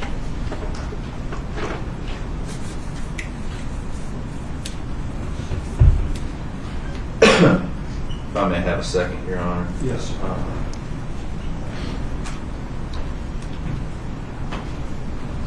Ms. Mulholland, so you taught Austin English, correct? Correct. And you generally would say he was a good kid Yes. while you were dealing with him. And you were surprised that he had killed so many people and shot the others. Fair? Yes. And I think you said your response was, no, not him. Got to be somebody else, right? Correct. But you know now that it was him, Correct. right?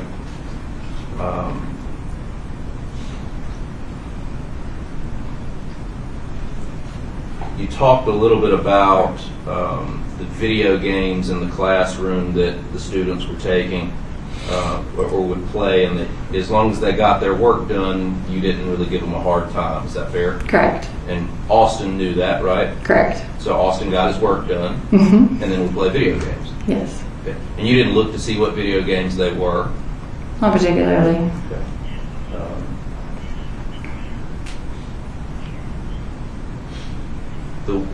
And then you kind of went through some schoolwork just now that Austin had performed for you. Is that fair? Yes.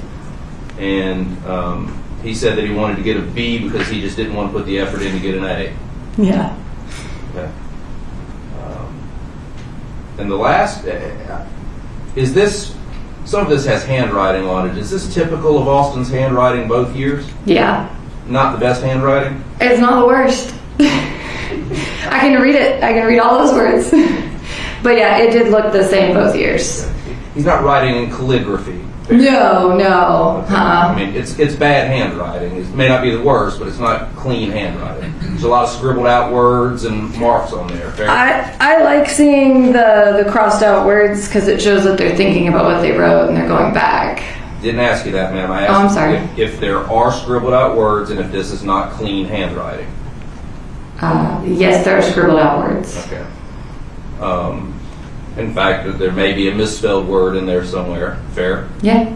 Okay. It's not uncommon for people, even when they're in a calm situation and doing schoolwork, to misspell a word. They're young and they're learning, right? Correct.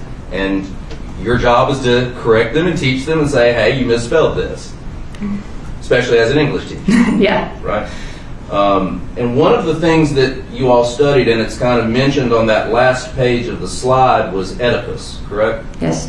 And the defendant made some comments about Oedipus being a victim of fate, correct? Which Correct. is a response to the prompt that you made.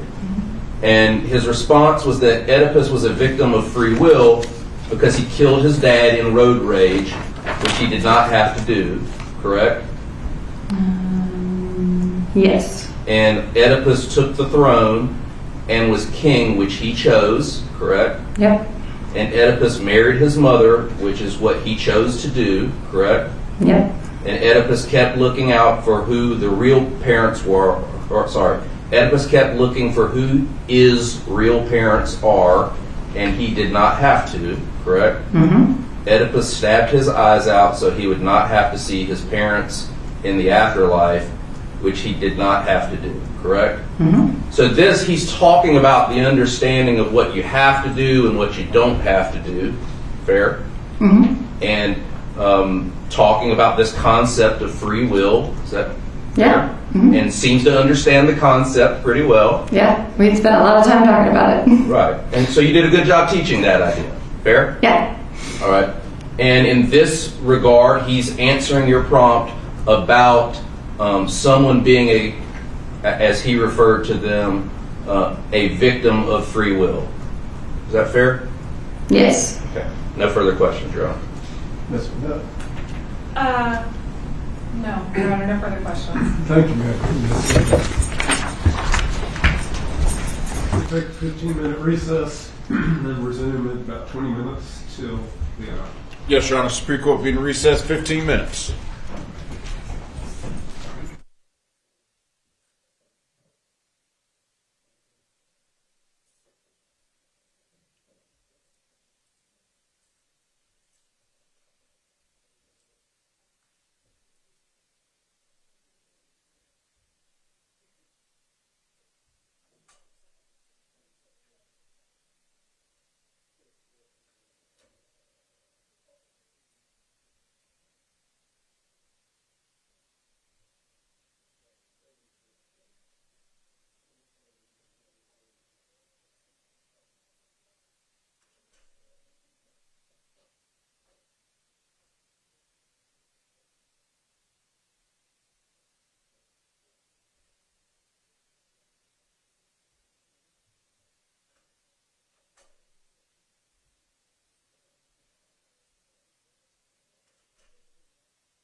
further evidence for the defense?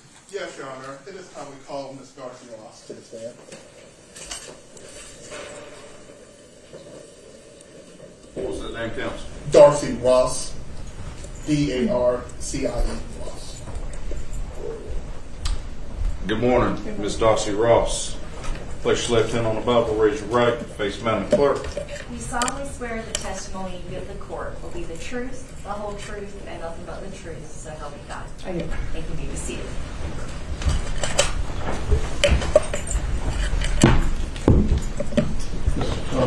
Thank you, Your Honor. Good morning, Ms. Ross. Good morning. All right, I just have a couple of questions for you. Can you introduce yourself to the court, please? My name is Darcy Ross. I work at Cumberland Juvenile Detention Center. And Ms. Ross, has your general counsel advised me to ask the court that you be ordered to answer questions because you may have privileged and confidential information. Yes, sir. Mr. Thompson. That's correct. So ordered. Thank you, ma'am. So what do you do on a day-to-day basis? Well, I'm direct care staff, so I work on the floor with the juveniles. So I work second shift. So when we come in, we're responsible for meals, medication, rec time, visitation, telephone calls to the parents and the family, and just ensuring their safety and security while they're in our custody. Thank you. And second shift, what time is that? 3 p.m. to 11 p.m. And how long have you been working at that Cumberland County facility? 3.5 years. And do you enjoy it there? Yes, I do.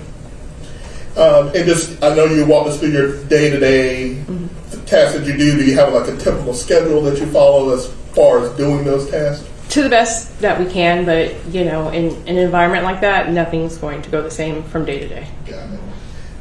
And have you had I don't want to say got to know Austin Thompson, but have you been working at that facility while the entire time that Austin Thompson has been there? Yes.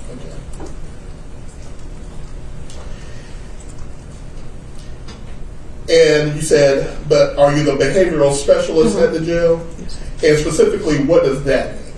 I guess basically trained into de-escalation, a lot of counseling. Of course, most of the juveniles are emotional when they come in there, so I talk with them, help them work out their emotions. If they're having altercations with another juvenile, kind of just de-escalate any potentially explosive situations. And are you also responsible for the status and classification of the... As in, what do you mean? Okay. Do the kids there have different status levels? Yeah, they have different levels. So all the staff is responsible for that. So any staff working can write a behavioral summary, negative or positive, can deduct a level if need be. Gotcha. So we're three officers being responsible for it. All of you are responsible for it. Yeah. Tell me about those different statuses and classifications at your facility. So when you first come in, you come in on bronze. So that's just your basic level. You don't get any extra privileges in the facility. And you're that way for about 2 weeks. And then you move up to silver. And for silver, you get extra time on the phone. We have MP3 players on second shift they can listen to. And they get canteen on Fridays.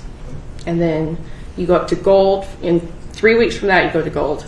And then you get all those privileges, but an extra phone call, an extra visit, and you can use the Nintendo Switch. What was the last one? Nintendo Switch. And we've heard a lot about video games. Yes, Is sir. our video games to utilize as a tool in your facility? I wouldn't call it a tool. It's an incentive to show them, a lot of the negative behaviors and negative perceptions they come in with, and I guess give them incentives to do the right thing and follow the right path, and show them there's rewards for good behavior. And do you guys monitor the games that Yes. they play while on this week? We do. What kind of games can they play? Nothing violent. So nothing with any kind of weapons, fighting like Mortal Kombat, no shooting games. Basically, we have like basketball games, football games, Mario Kart, stuff like that. And are you aware of the classification level of Austin Thompson while he has been in your facility? Yes. All right. Are you aware of when Austin Thompson get the gold status? About 6 weeks after he got there, that's about how long it takes to get to gold. So as quick as he could get to gold status, Austin achieved gold status? Yes. And has he ever been demoted from gold status during the time in your facility? No.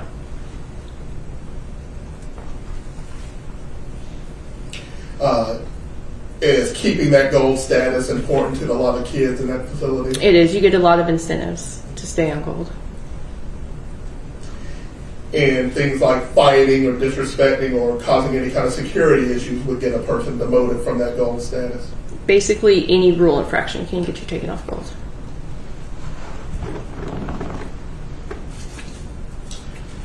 And in your 3.5 years of being around there, outside of the incentives, what else did you, Austin Thompson, typically do with his time? He spent a lot of time since he's on gold. One of the incentives I didn't mention was they get a tablet on second shift in their room, and there's movies on there, so he can watch movies. He plays his Nintendo Switch, listens to music, reads books, and then, of course, rec time he'll come out or go play basketball when they go outside. And similar with the games and the Nintendo Switch, I'm assuming these movies and books are also monitored. Correct. And what kind of movies and books are allowed in your facility? The movies have to be PG-13 or under. And even some PG-13 movies, if we start to see something inappropriate, we'll turn it off. And same with the books. They have to be age appropriate. The teachers check the books when they come in, approve them, and then the juveniles can get them. And was Austin known for reading a lot of books while he was in there? Yes, sir. And where did his books go once he was done with it? He would donate them to me to let the kids read.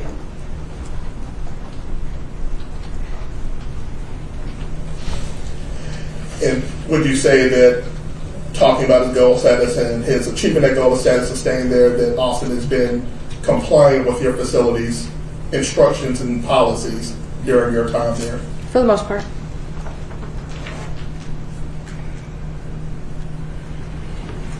No further questions. Thank you, Ms. Ross.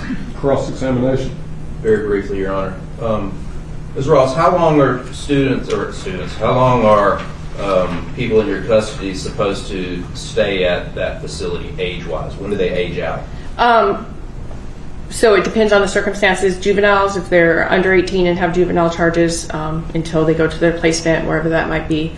If they're in Superior Court, typically on their 18th birthday, they're supposed to leave and go to county. But the defendant is still in juvenile custody at this time. Yes, sir. He has reached the age of 18, Yes, sir. Correct? Yes, sir. And so that's a special disposition for him. I'm assuming, I don't know the circumstances that was above. Outside of your purview. Yeah, I don't. So I don't know. Now these movies that the students, or again I said students because it sounds like you kind of have school. We call them students too. Okay. The movies that they're watching those on tablets? Well, they come out for, we call it floor time, but basically it's they get to come out of the room and watch movies as a group, and we pick the movies for them. And on the tablets, yes, there are some movies on the tablets that, we don't pick those movies. Those come from Raleigh somewhere and go on the tablets. Okay. The games, you said there's no violent games. Correct. The books, who makes the determination about what types of books these people are allowed to read? Well, we have some pretty standard rules. They can't be violent. They can't be hardback. And when the parents bring them in, we let the teachers review the books, and then they go to the juveniles. Okay.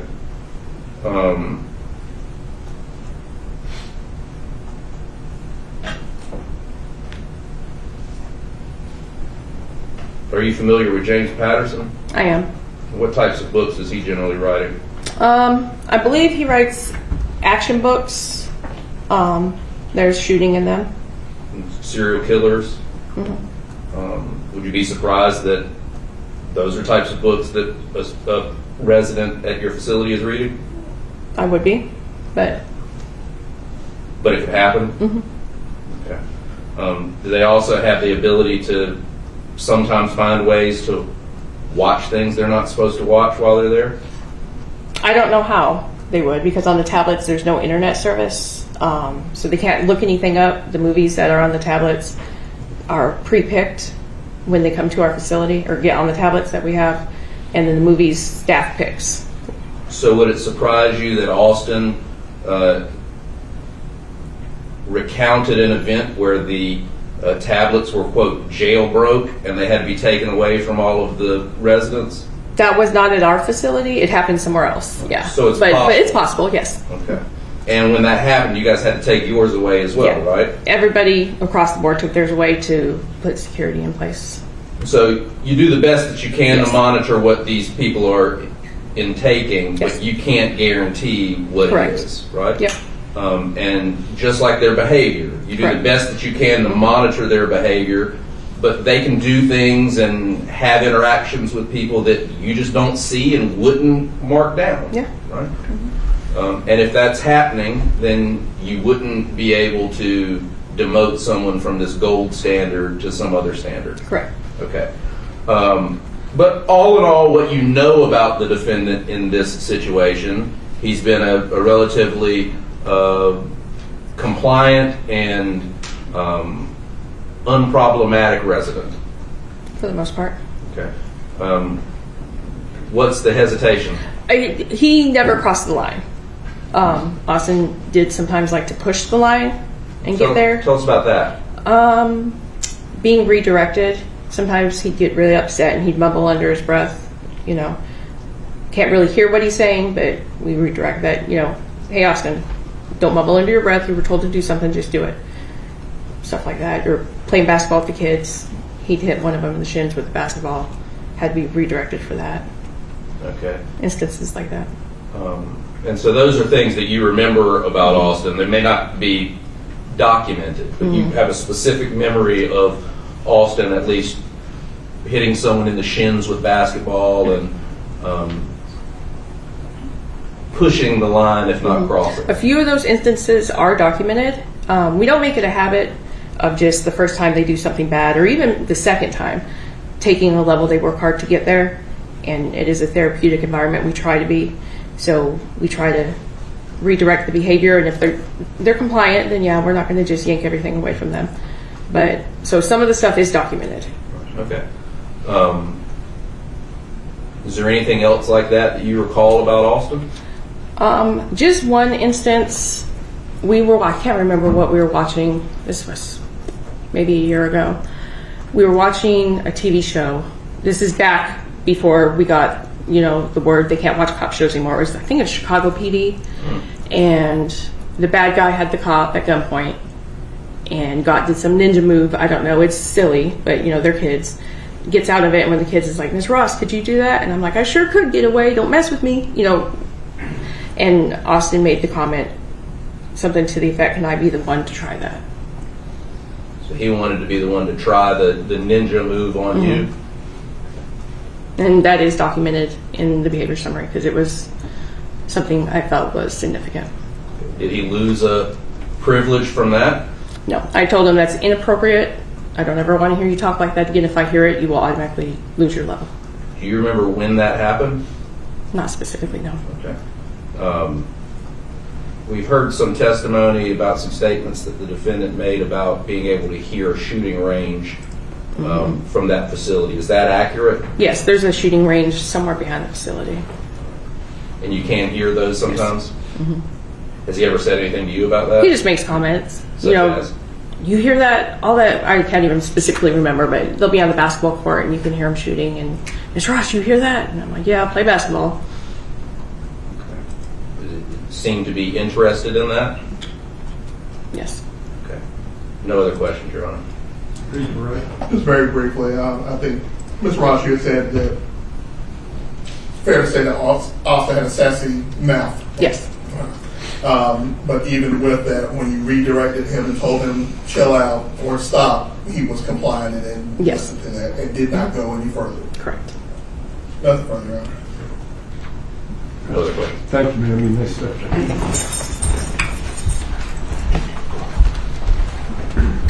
Further evidence? Yes, Your Honor. We call Director Hallett to the stand, please.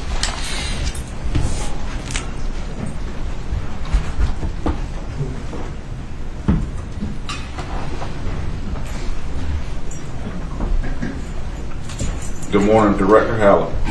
Place your left hand on the Bible, raise your right. Face Madam Clerk. Right here, sir. Do you solemnly swear the testimony you give the court will be the truth, the whole truth, and nothing but the truth, so help you God? I do, ma'am. Thank you. May be seated.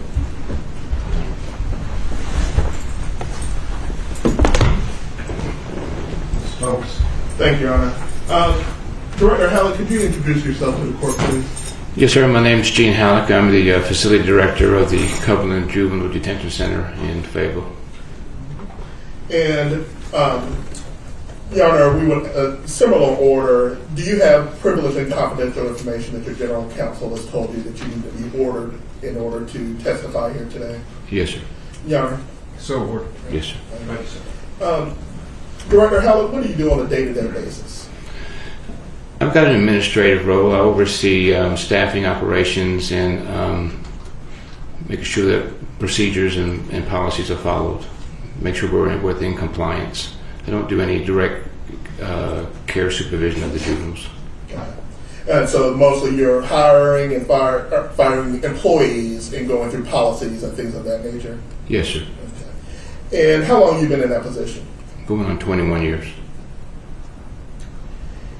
And how many kids are in your facility at any given time? Anywhere between 18 and 25. And how many kids are in and out of your facility on an annual basis? Two officers a check, but probably somewhere around 300, 350. It's fair to say that sometimes your facility is overcrowded and more kids than you should have at any given time. Yes, sir. And so what does your typical day-to-day look like? My typical day-to-day? Your typical day-to-day. I mean, again, I would make sure that everything's operating well. We got enough staff on the floor. People are following policies.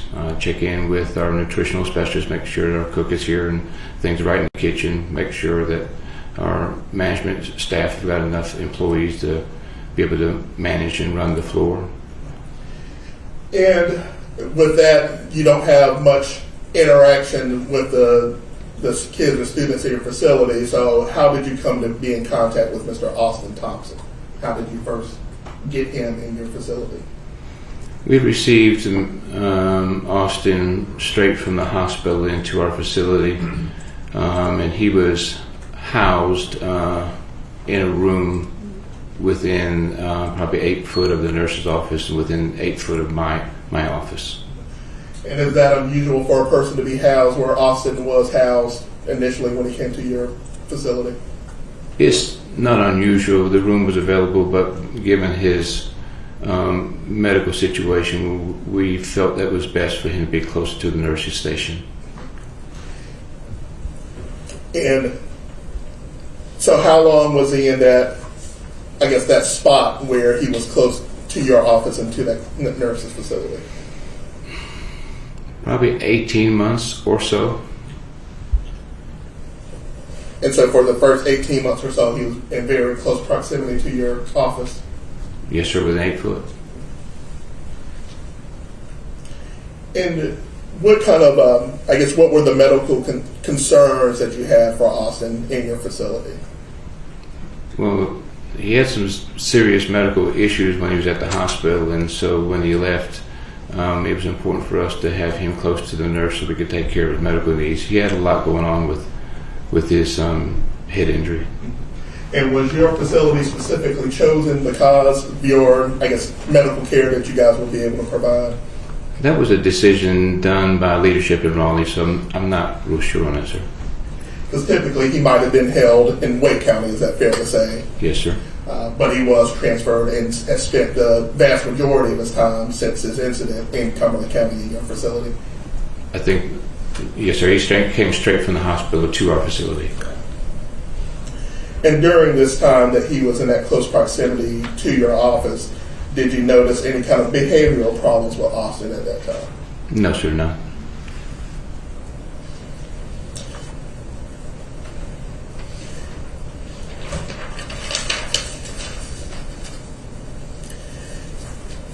Did you hear Ms. Ross just talk about the different status levels that are the students are eligible for at your facility? Yes, sir. Tell us more about that and why they have those in place and the point of those, I guess, different status levels? Yes, sir. It's a tool that we use to try to modify behavior. I mean, the more privileges that our students have, it's an incentive for them to do well. They've got to have something to look forward to, and so if they know that their behavior is linked to an incentive that they really want, then it's a form of behavior modification that helps them do the right thing. And why is that specific for your facility where you guys are housing juveniles? Just talk to me about the policy and thought process behind that. I'm sorry, say again, sir. Just, I guess, would it be fair to say the juvenile facilities are built on a therapeutic model? Yes, sir. Talk to me more about that and what you're seeking to achieve during their time with you. Well, we try to wrap services around. I mean, a juvenile detention center is actually a short-term facility. Then we have long-term facilities. But we wrap our services around. We have our psychologists work with them. We have our clinicians work with them. We have our behavior specialists like Ms. Ross work with them. And so we wrap our services around young people in hopes that when it's time for them to leave, that they could do better on the outside. What ages of juveniles are you typically housing in your facility? Probably our medium age is probably 17 right now. And how young can these kids be in your facility? They've changed that recently. I believe maybe 10 or 12. And is it important to, I guess we keep on talking about Raleigh, but for Raleigh and the people that are in charge of your facility, that juveniles are accommodated differently than, I guess, typical adult facilities would house? And I may have completely messed up the question. But I really don't know about the adult facilities. I just know that we try to offer a therapeutic service so we can wrap our services. It's important for us to offer education, behaviors with counseling. We offer our counselors to come in every day and talk to them. So it's important for us to do the right thing so they can be prepared for their community again.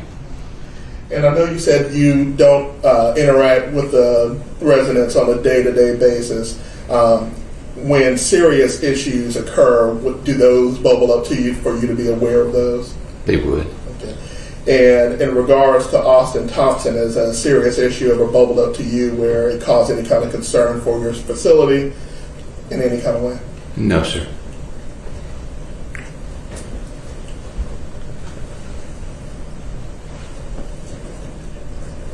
All right. Thank you, Director. Yes, sir. Cross-examination. No questions, Your Honor. Thank you, sir. Thank you, Your Honor. Yes, sir. Further evidence. Yes, Your Honor. We would call Mr. Casey Corey to the stand.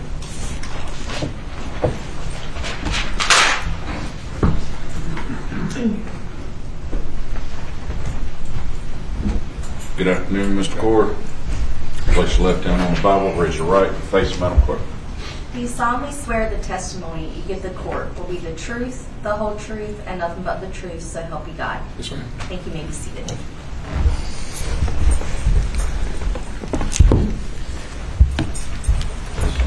Thank you, Honor. Mr. Corey, can you introduce yourself to the court, please? My name is Casey Corey. I'm the Director of Education Services for the North Carolina Department of Juvenile Justice and Delinquency Prevention.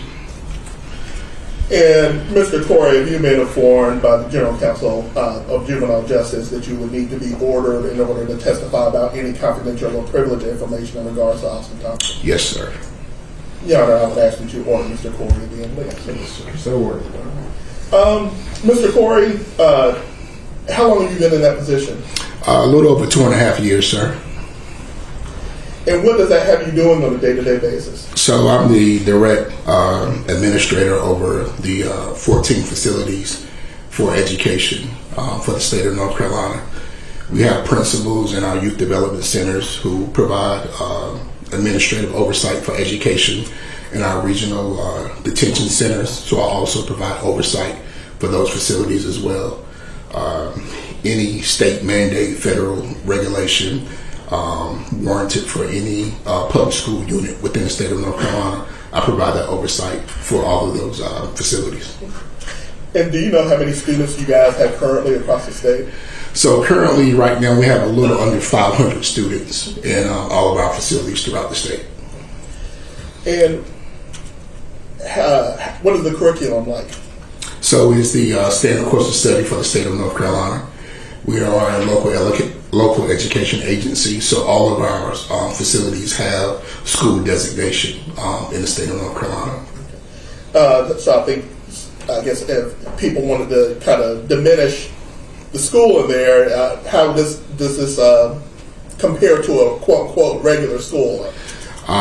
It's non-traditional in the sense that we have, adjudicated youth within our facilities, but outside of that, all of our teachers are certified through the state of North Carolina.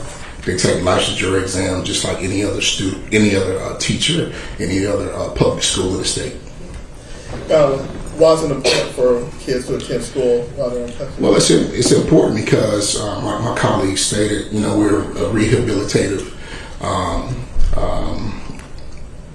facility.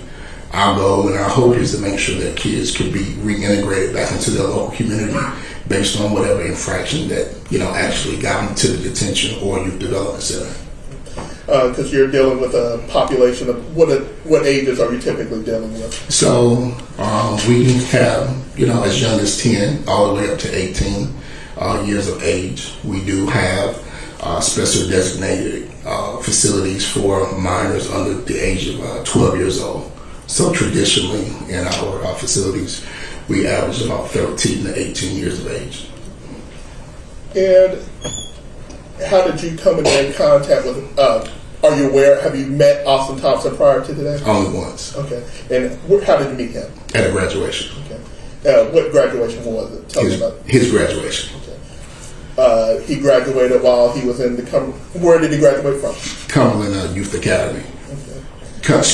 Cumberland Learning Academy. All of our facilities have a school designation so that they're nondescript on their transcripts when they transition back to the local community. And so they could take that similar to like if he graduated from Brockman High School, Nightdale High School. No different. Why do you go? Why did I go? Yeah. Actually, I attend all the graduations in the state when we have graduates at our facilities.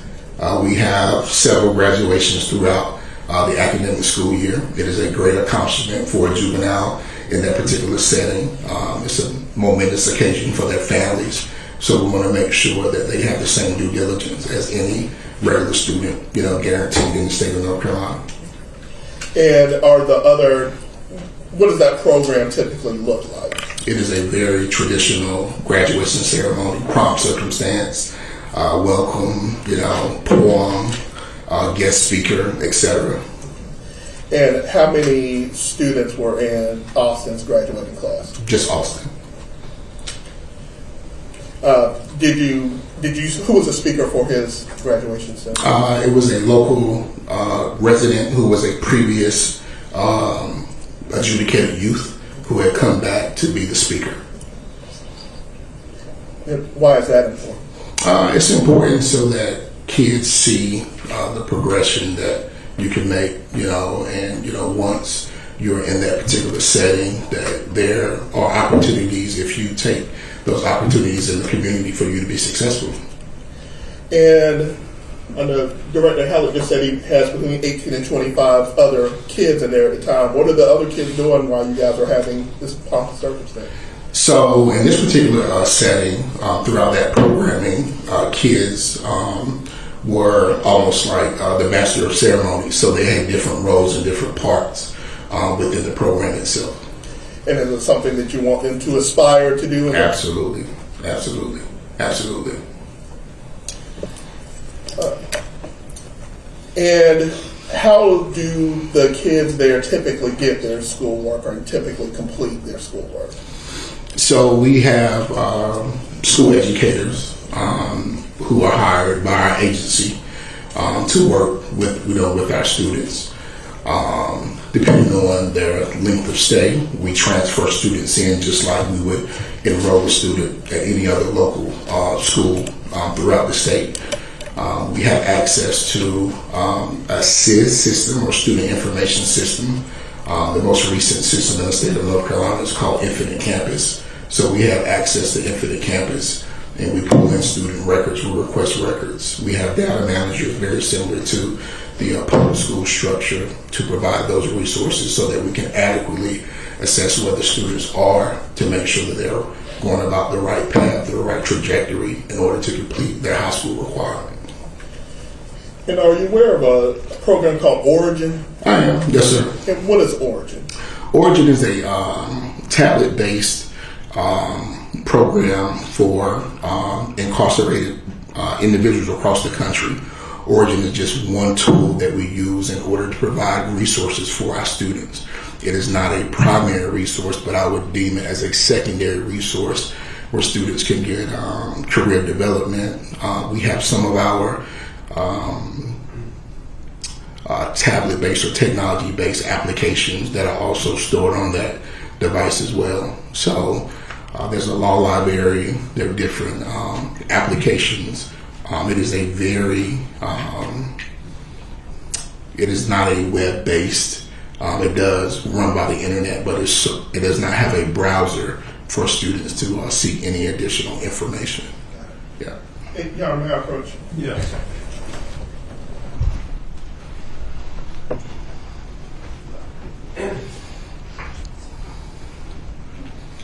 You know, may I approach? Yes. Mr. Corey, what are you taking a look at there? So these are the programs and certificates that learner 343, 549 have completed during their time within the facility. All right, and every student assigned that kind of number to log in? Yes, sir. And does that fairly accurately represent the Origin report for Austin Thompson? It does, yes, sir.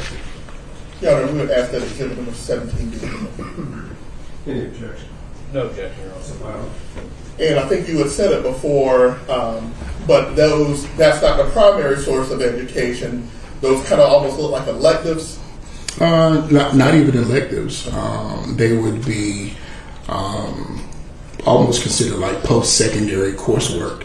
So for any student who had completed school, or if they had downtime, i.e. second shift, they could work on those activities independent. These are not assigned programs for our students. And on that, it appears that Austin Thompson spent a lot of his time going through those post-secondary programs through the Origin app. Based on this report, yes, sir. And a lot of those kind of endeavor towards what a person would like to do in the future. Is that fair to say? That's very fair.